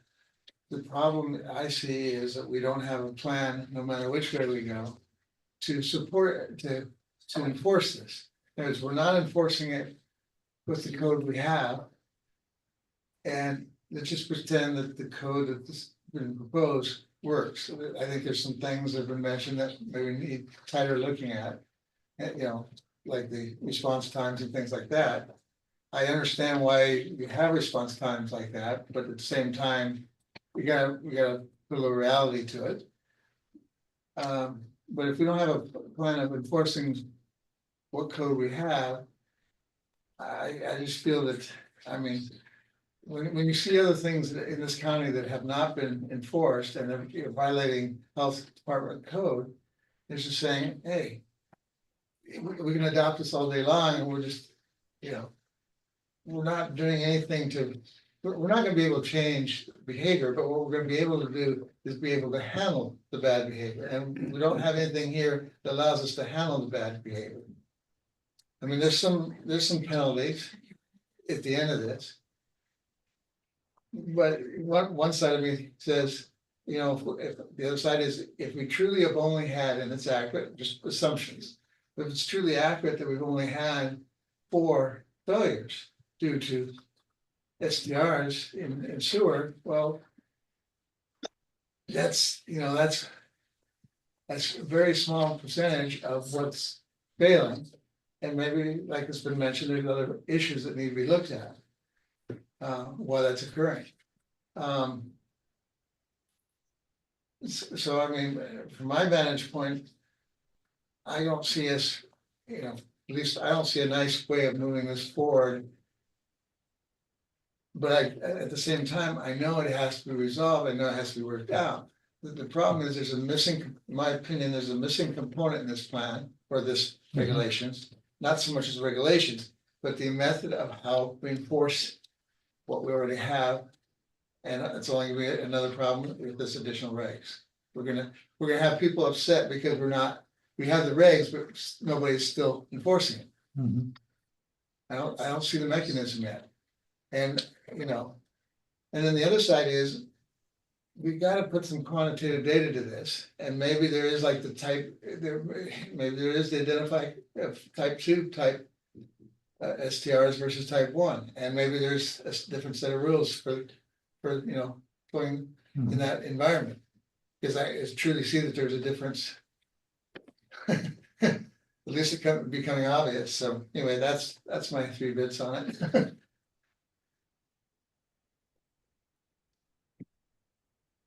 Here, I'll go. I know you like that last one. I'm still waiting for a motion, but by the way. Yeah, Well, I think if we can first have to have talk. I know, and I'm just reminding the commissioners. like Jeff was saying, someone described this as a small problem. Well, for those out at Hartstein Point, no, it's a huge problem. I think what it means is, you know, quantitatively, the percentages may be And it low. was sewer, in that case, it Or was sewer. whatever. Yeah. I would argue when you're talking about outside of STRs, I would argue that that isn't irrelevant, that you're not beyond scope. We're a community, what happens to one affects the others. And for example, we're talking about response times. I would personally get comfortable with setting up a system where, you know, the VRV people get a faster response times, you know, systemically than anyone else. And I can see complaints, well, that person over there, he got a response time really quick, but I didn't. The response time was the homeowner or the SDR owner. And I don't think they were talking about response time as the emergency guys. No. I know, but what I meant was, you're causing inconsistency, which would cause issues. Yeah, I see what you're getting at. Okay, but anyway, yeah, this is a great document. I'm new to the game. I learned a lot, but like Jeff said, I think in a sense we're kind of flying blind. There's a lot of information I would like to get, which maybe you guys have, because you've been here longer than I have, but I don't know, I'm just philosophically, I'm not comfortable with layering on more government that has redundant regulations that are already there. I mean, we may need regulations specific to STRs because of unique issues. So let's identify those and set regulations to do that. That's my opinion. And I do feel really bad for you guys out there, especially my friend Oline, who lives out there. Anyway, never mind. That document you held up as saying there was a good document, you're holding up the STR packet, correct? The 3 documents that were in the attachments sent by Marissa. You're holding up the STR packet, not the STR comments, but you're holding up the STR packet? Yes, I am. Okay. Well, I move that we, I'm requesting that we table this till the next meeting is 2 weeks, right? Our next meeting is gonna be on the 6th. it's a special meeting, by the way. Yep. And it's already got an agenda. But If I may, Brad. Go ahead. So I guess where I would start with this is, I think I'm somewhat leaning towards option B, and that's potentially motioning for a partial acceptance. And we may not be fully prepared tonight to do that, but we put something together. So step 1, I think that if I can summarize RCW 6437, that's the state short-term rental. Basically, it has a few basic sections. 1, you will pay your taxes. 2, you'll have general consumer safety, and general consumer safety is lay out emergency numbers, carbon monoxide, a detector, etc. You know, a fire escape plan does not list fire extinguisher. But it's not in any, this is what, I just pulled this from the state. Talks about short-term rental platforms, those are the Airbnbs, VRBOs, et cetera, that they will do their due diligence. If they are the platform being used, they will actually collect and submit the taxes to the appropriate organization, state, county, et cetera. And that there's, basically $1 million of liability insurance, and there's some more details in here. But basically, those four big things. You will have liability insurance. If you use a platform, there's requirements, there's some consumer safety, you go pay your taxes. That's how I would summarize that quickly. So step one, that state law, go do it. I anticipate that's a requirement today. Going beyond that, go ahead. Well, that's where I was going is, okay, so general public says, okay, somebody's violating that. How to? Well, Personally, okay. Yeah, so. Yeah. So, when so as I work through my notes, my first unstated assumption in this whole thing, the existing state law, draft county ordinance, does not address the, okay,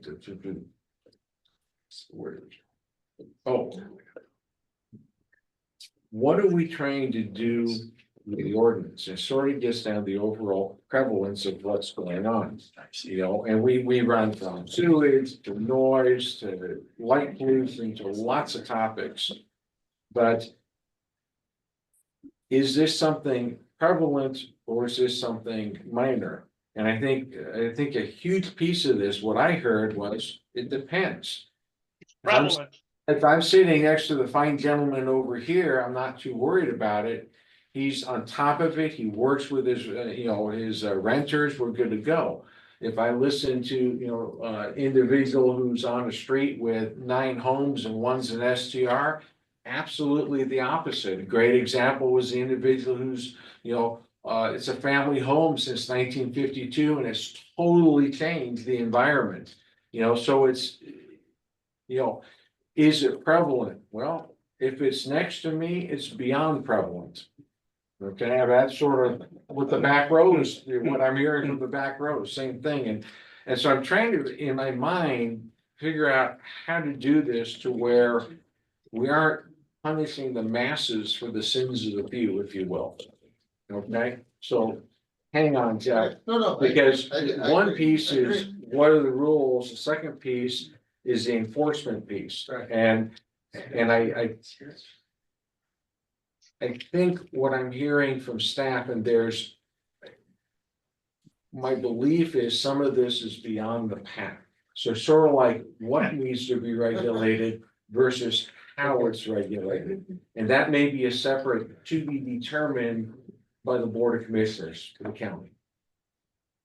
Okay, and that's what I'm hearing. There's not an absolute answer because we don't have an absolute answer on what we're trying to do. So when I look at this, I think sort of a partial might be the right answer.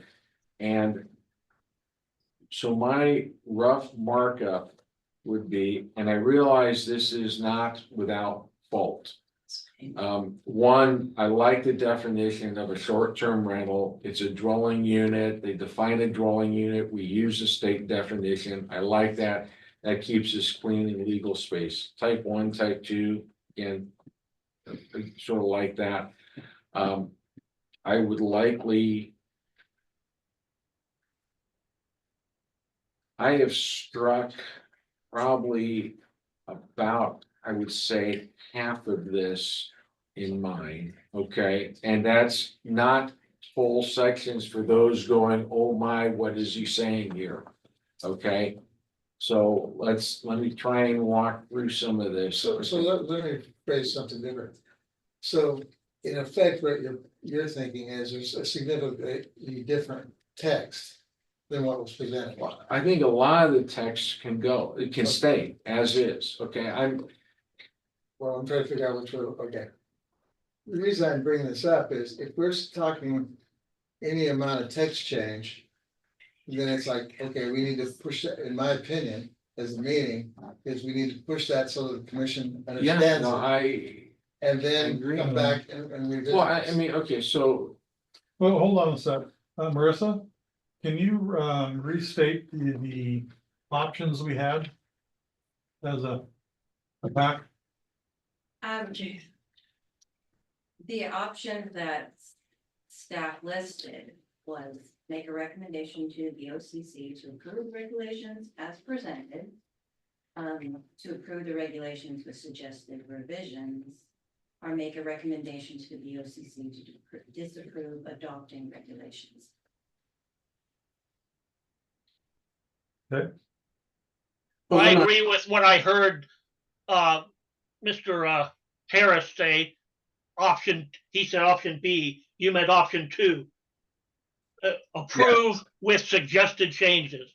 And I was requesting 2 weeks to digest what we've heard from the speakers to make sure that all those were addressed in the Can you bring up the staff document. Can you just bring the draft up?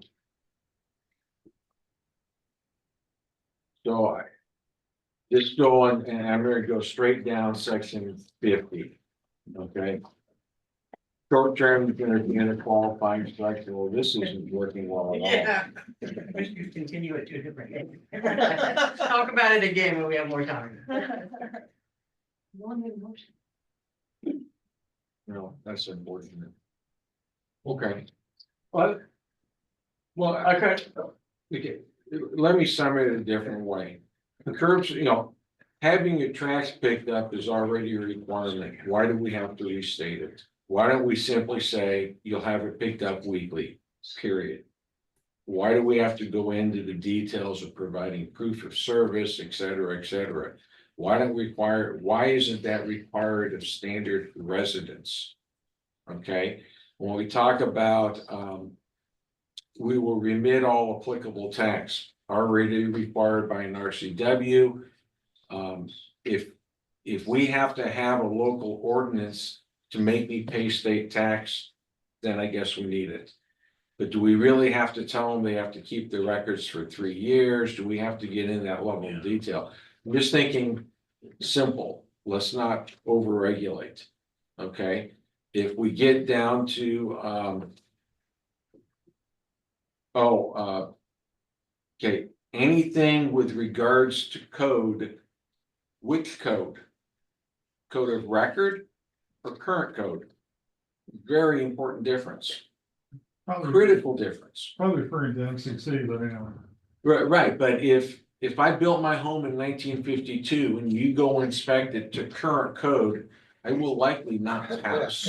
Okay, and we just need to be, if what are we asking?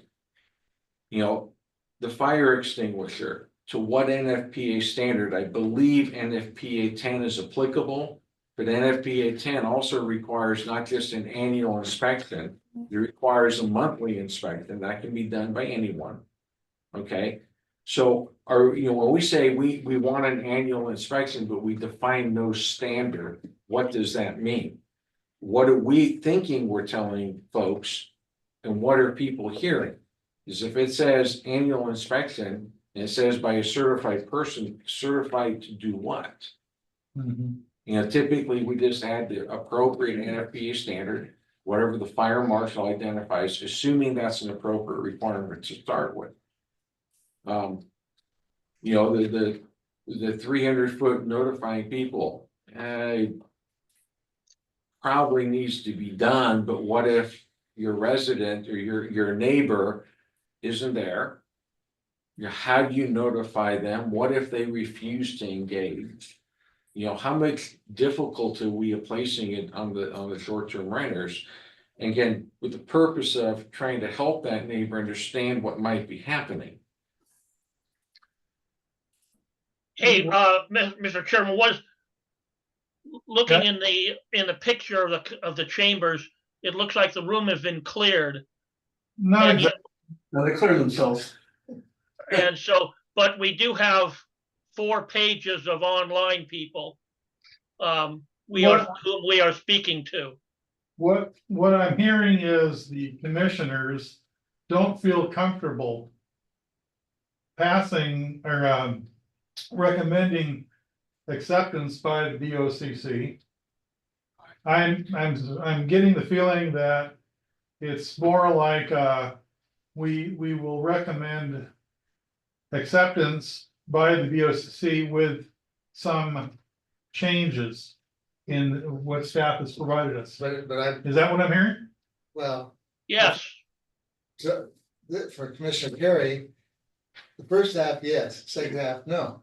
What I mean by that is, I wanna see what the changes are and go back and interrogate it. Correct. Again, we would have to have something that we could Yeah, read yes, and accept and then but say, that's not what that second point is, it's recommending it. Well, with the changes. we have the 3 recommendations, but we're not bound by that. It's our call if we want to table it or not. that's why I asked to make Yeah. sure we understood Yeah. what staff is saying. Right. But again, what I'm hearing is the commission members are not comfortable with what we have and what we are being asked to do at this time. I think we need more information, at least I do. Now- And I'll send my question to Keep you guys. in mind that our next meeting, it's a special meeting on November 6th. It's a Wednesday. And we already have an agenda here, and we know that the reason why we're having these special meetings is because this specific topic is very complicated. So now we're adding something that's complicated on top of something that's even more complicated. I believe in help me, but special meetings are to the topics that they were called for. You can't add things live to special meetings. Is that correct? You can. so our normal meeting, it's the third Monday of the month, right? So let's have a November 3rd, which would be 21st is Wednesday, November Actually, we have one on the 18th of November. 18th November, okay. As an agenda, which is again part of the complicated thing that we're working on. And I would ask, let's all redline this document. Marissa, Mariah, please send a Word document. It's already That's a sent. That's a PDF that was sent in the package. It was a Word document sent in the packet. I like that idea, though. We each redline our comments, so. Yeah, my concern though, is I opened it, it was a PDF. It'll take you So- two meetings, even if you want to adopt, it's gonna take you 2 meetings, because we're all redlining, then Somebody has to consolidate. that's right. and then we have to And consolidate. they shouldn't have to do And that. let's just pretend We let's should just have to pretend do we all, Yeah, we could do that. okay, but. if we all- Good, you get to. No, no, you no, have to hold on. consolidate. Hold on, I'll be happy to do that. No, hold on. we use the Word document with and track changes with certain people's alphabet initials on them to differentiate who's. I guess we check if we can somehow check it out. If you have an FTP site or a SharePoint to where we can check it out, check it back in. Brad, Yes, go ahead. we'll deal with the mechanics at a later date, and let's deal with what the steps are right now. Not every detailed mechanic, we can, please. If I can ask a question. Yeah, I don't think anyone, especially I have questions. I wouldn't feel comfortable signing off on anything. And this is two important, very passionate arguments on both sides. But my question is, and I know Harsey Point is very urgent, but I don't think there's a deadline like we do on the comp plan. I mean, is there a requirement we get this done? I know we don't want to drag it on, blah, blah, blah, but it has to be done right, in my opinion. Well, if I may, maybe consideration, and obviously the Board of Commissioners needs to weigh in on this. Is maybe this is done in a little bit of a 2-step process. You know, put something together today that we believe that we ultimately, the Board of Commissioners believes, not just what we potentially. They're believe. the deciders. Yeah, they're the authority, we aren't. And you know, maybe this is a two-step process where we put tools in place, see how it works for a year or two, and then revisit it and ask, is it addressing the issue at hand, or do we need to revise? Remove, add, modify the words. I don't know. I'm You can just, always put a sunshine on it and Sunset, enforce you mean the, sunset? Or the sunset, yeah. I just, I'm more, in other words, if there's a way to stop it, i.e. like sunset, because we don't really know it's the button we're pushing, we don't really know what it's all, the final outcome is gonna be. And first of all, to me, it sounds like you have some ideas of some things referencing that need to be straightened out before we even. yeah, and I don't think any of those are overly difficult. I mean, some of the questions are gonna be like, you know, it's such a diverse, I mean, one of the questions, I'm on RR5 and that's not zoned for commercial, and the person next to me now has an STR. Is that considered commercial? Is an STR and RR5 appropriate? I can't sit here and answer the question. Well, see, today. one thing has not been mentioned is. Are these SDRs considered cottage industries? Because if I remember correctly, like when you get into the RR5s, the rural residential ones, we do allow cottage industry type things to start up in there. If I remember correctly. Or is that? We do allow cottage industries, but we don't see short-term rentals as being a cottage industry, and right now, we don't regulate any differently than living full-time, Right, sure, part-time. sure. Well, that answers that question. Short-term rental, I mean, Yeah. it's- The state doesn't see it as a cottage industry. Yeah, no, The reason I bring I'm that. just trying to get smart so I know what I'm doing. The reason I brought that up is this context of what you can allow or not Yeah. allow in a residential area. Right. That's why I brought it up. Well, and So It I would- appears we should start to consider it a cottage industry ahead of the state. wait, whoa. Well, way beyond scope. So That's not for us, yeah. let me, the other thing, it's so. In this draft right now, there's language saying there are quiet hours, something like 2200 to 0700, or whatever, 10 p.m. which 7 is a.m. Mason Okay. counties. All right. But does Mason County have quiet hours during that period? There's no- That's Mason County. That's noise Oh, ordinance. yeah. okay, so we're restating something that exists, so implement it as Well, like, is. again, we're getting back to the chicken and the egg routine, but how the heck do you enforce? Wow. That's what's well- wrapped around the axle about a lot of things are. Well, that's Yeah. my, sorry, that's my issue. Like bad behavior and all these bad things, in my opinion, that's not strictly STR problem, that's a countywide problem. You know, man. Well, And you could argue, well, that's Yeah, beyond our no, scope, well- but I think they're connected. But do we simply then say, hey, sewage for STRs is simply sewage across the No, I'm not board saying it. and toss it over to public health and say, handle it? I'm not saying that. I mean, I If know. we can, yeah. Right, no, we don't. go ahead, Thank you, go ahead. thank you. So to clarify on if the county chooses to adopt a short-term rental regulation, staff is going to tell the Board of County Commissioners not to adopt unless we go for a third party to help us monitor and enforce. We also have to add at least one staff, if not more.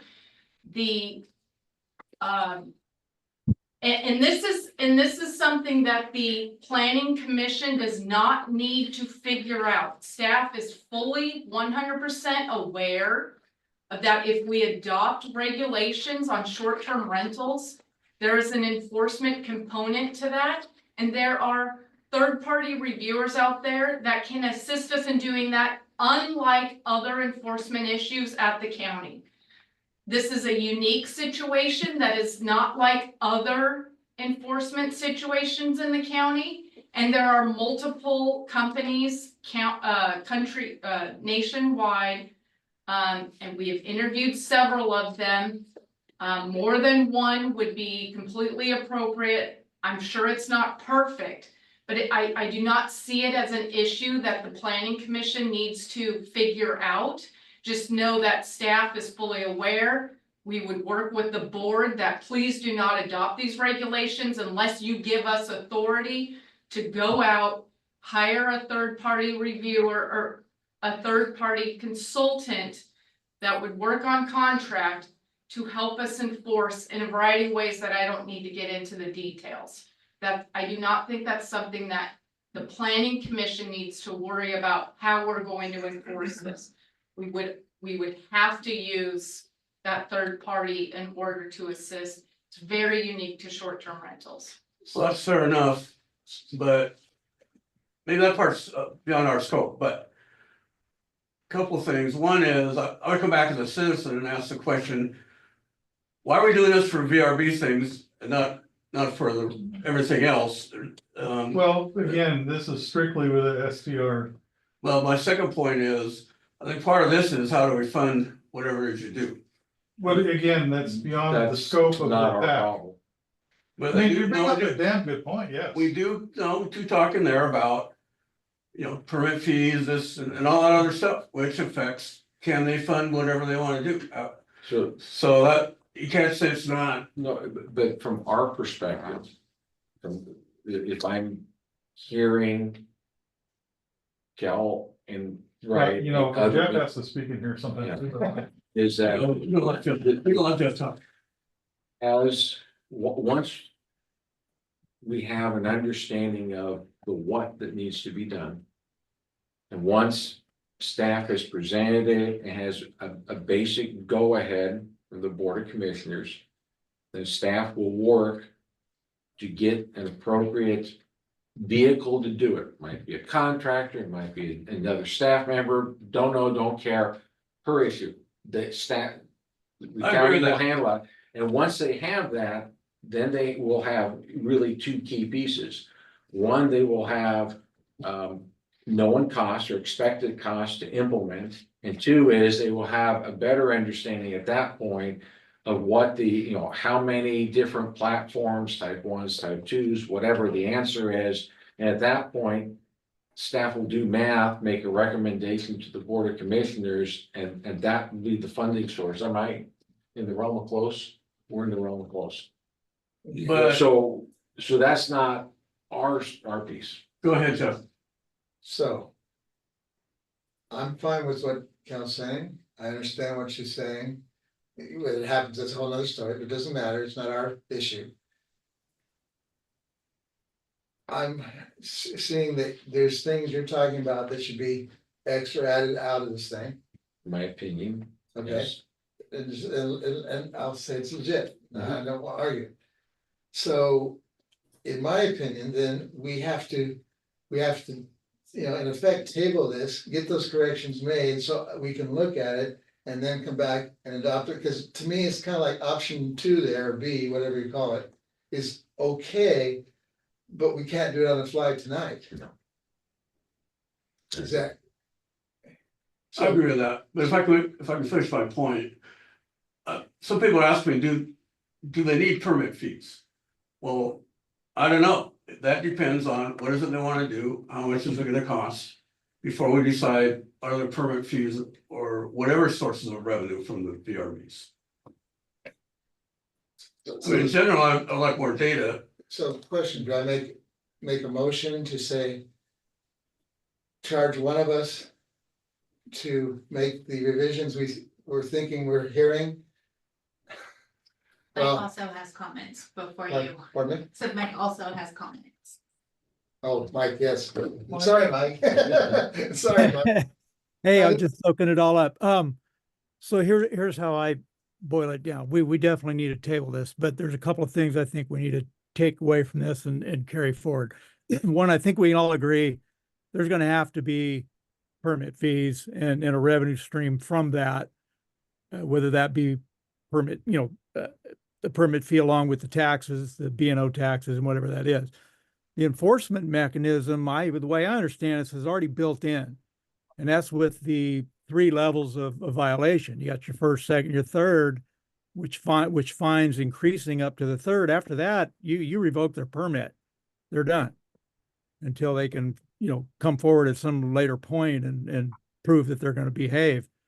And then the other thing that Jeff was, or not Jeff, but Will had mentioned earlier about looking through this, and maybe we need to somehow take all the state regulations that exist that we can use and then maybe piggyback off them, for lack of a better term, with some specific language that's unique to the county situations that we run into here, and then refine that a little bit, if that makes sense. So I'll make a motion to table this document. Table to when? Can we make it to the next? November 18th? You have to think about it like this, that's not that far away, so No, the no. person who's making the revisions has to get the revisions to me in Yes. enough time where we can also have the public be able Right, to view it too, so what is that, November 6th, like, just 2 weeks? Yeah, Yeah. it would be November 6th. That's fine. I mean, so you tell me. Probably December. It'll probably be a December meeting. So December meeting, so table to our regular December meeting or special? No, we only have December. But we only have a regular one. Oh. Let's see, if you say December 16th. I don't know. That's the planned date.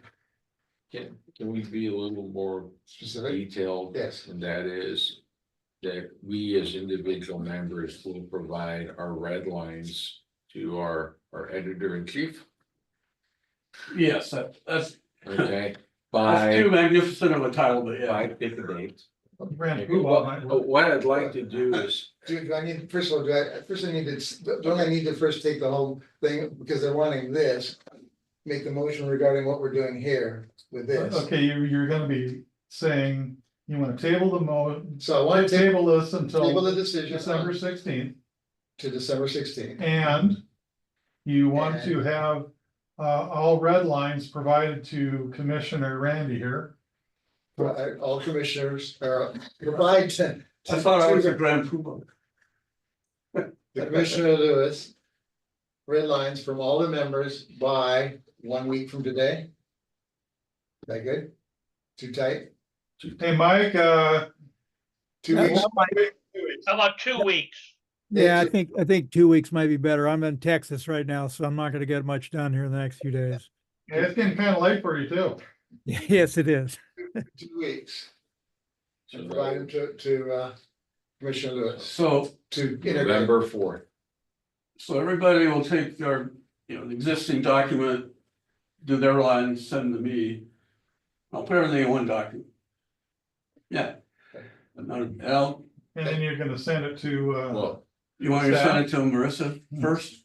Okay, Well, Or- you can send it. copy everybody, but, well, you guys are, obviously on the, if I may, why don't we give you a week to put that together, you send it out, and then if we have any hard disagreements, have it back to you by 18 November. And then we can get it to Marissa, basically, It's getting tight Right. on our schedule. 16 December, though that still gives 3 weeks. Is that too tight? well, we got a Thanksgiving in there No, too. the problem, okay, here's it, holding my motion for a second. Backing up a second. Okay, we got 2 weeks for us to do our thing with Commissioner Lewis, okay? He needs some time to integrate it, Week. right, a week, and he's gonna push it out. So where's that, what's the date of that? What's That that? puts us to the 11th and gets pushed back out. We give it a 2-day turnaround. Right, Push it back, and by Monday, 18 November, we should be able to push it to staff. so if we, the commission, produce something to staff by the 18th of November, what does that mean with your dates? Should be sufficient time for public. New Year's. I'd like to think we. let's have a New Year's Eve party. No, but they got these notification processes. Does that give Be you fine enough? for- Is that too late for notifications? Do we need to go earlier? That would be enough notification if you got to me on the 18th How tight is that?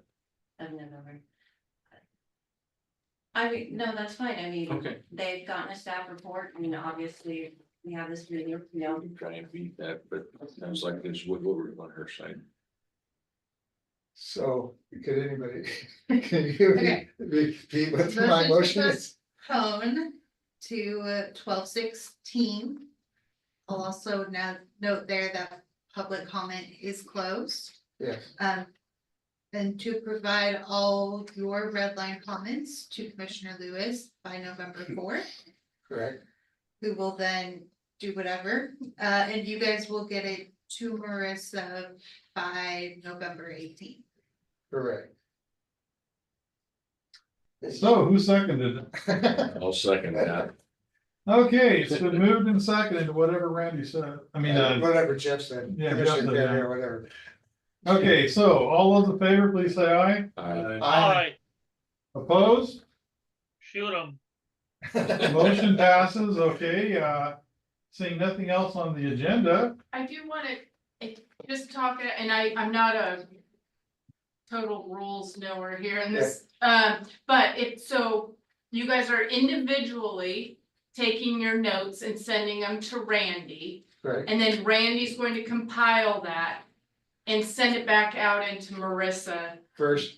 But I don't want 4 of you or Yes. more, a quorum, to be having a conversation on Yes. email, just Yeah. as okay. Yeah. Good. So, But when I send that to. But I agree, you need to state that first each time because. Yeah, we just get as in a reminder, Yes, because I could see that easily Yes. happening without you thinking about it, Yes. so, yeah. You know, I was. you guys can have conversations with each other, and I think 3 or less of you can have conversations, but don't engage 4 or more, even on email. Yes. To discuss, even if you like Will's comments or you don't like Will's comments, just, so yeah, just a reminder. So if And Lewis sends back out the document to all of us. No comment, simply, here it is. Right. And then we individually respond back, hey, I agree, Commissioner Lewis, whatever. Or you didn't That's fine. capture my comments correctly. or Yeah, but something like that. individually. You don't do a reply all, it's sure that would No. probably be okay. Yeah. There you go. So. So what I'm doing is basically administrative. Yeah. That's the. No, all of us have that role. So, Yeah, sure. so all us commissioner members understand. We're only gonna be one-on-one. Yeah. And when you integrate, you'll push it out, but only conversation is one-to-one emails. And if you Yes. see anything else, stop it. Yeah. So I'll send it to Marissa. Well, I'll compile everything, send it to her. No? so you Oh, Randy. gotta compile it and send it to us to make sure we got all the comments in. Individual comments back to me. Yes. Bingo. And then at some point, And at that point, you make your best judgment, incorporate it all. I would send it to Marissa, courtesy our chairman. That's sort of how we did Yeah. the civil one. We kept the chairman aware. He had no role. He had awareness. That was it. That was Grand Poobah too. Yeah. And that way it just sort of kept things clean. so at one point. I get like a comment, okay, this is good. Do I send it to you individually? Are you okay with the final result or should I just? Just send it, your best, all we can ask is your best. Whatever, you know. Well, then you're in trouble. You said you were retired, you have nothing better to do. That's all we can ask for. Give it your I best. just wanna make sure I'm following the, public- Sounds like You can always- you won't be in violation of Yeah, that. just call him and make sure. If you have any questions, talk to him. Yeah, call me. That is probably the best advice on that. I'll vouch. Right. But I say something very about the business thing for the. Okay, so we started meeting my house, so hold on. I was gonna say, okay. Okay, so we need to have that little adjournment. Yeah. Wait a second. I was not sent a Word document. Please send me the Word document to edit. And I suggest you leave the track changes that are currently in the document so we can see them. So we have a document with you that's got it's at least got 2 levels of track changes in it right now. So there'll then be 4 more track changes for the 4 commissioners. So please send me a Word document. One minute. Okay, we got the message, Okay. Brad. Brad, So I will send you guys the most recent with the suggested changes I made too, Thank you. because you don't have that, you don't have. a That- big that- copy. You'll get a cleaner I will copy, send it out Brad. to you all tomorrow, okay? Use a what copy? Clean copy. Brad, he'll send us the Word document tomorrow. In the meantime, if you look at Tuesday, October 8th at 2:21 PM, it's attached to that. October 8th, 2:21 PM. You'll find a Word document, but you'll get an updated one along with all of us tomorrow. And with that, Looking in my email, Tuesday the 8th. Mr. Chairman, motion to adjourn. Do I hear a second? Second. The move and the second, and all those in favor? Aye. Opposed? We're done.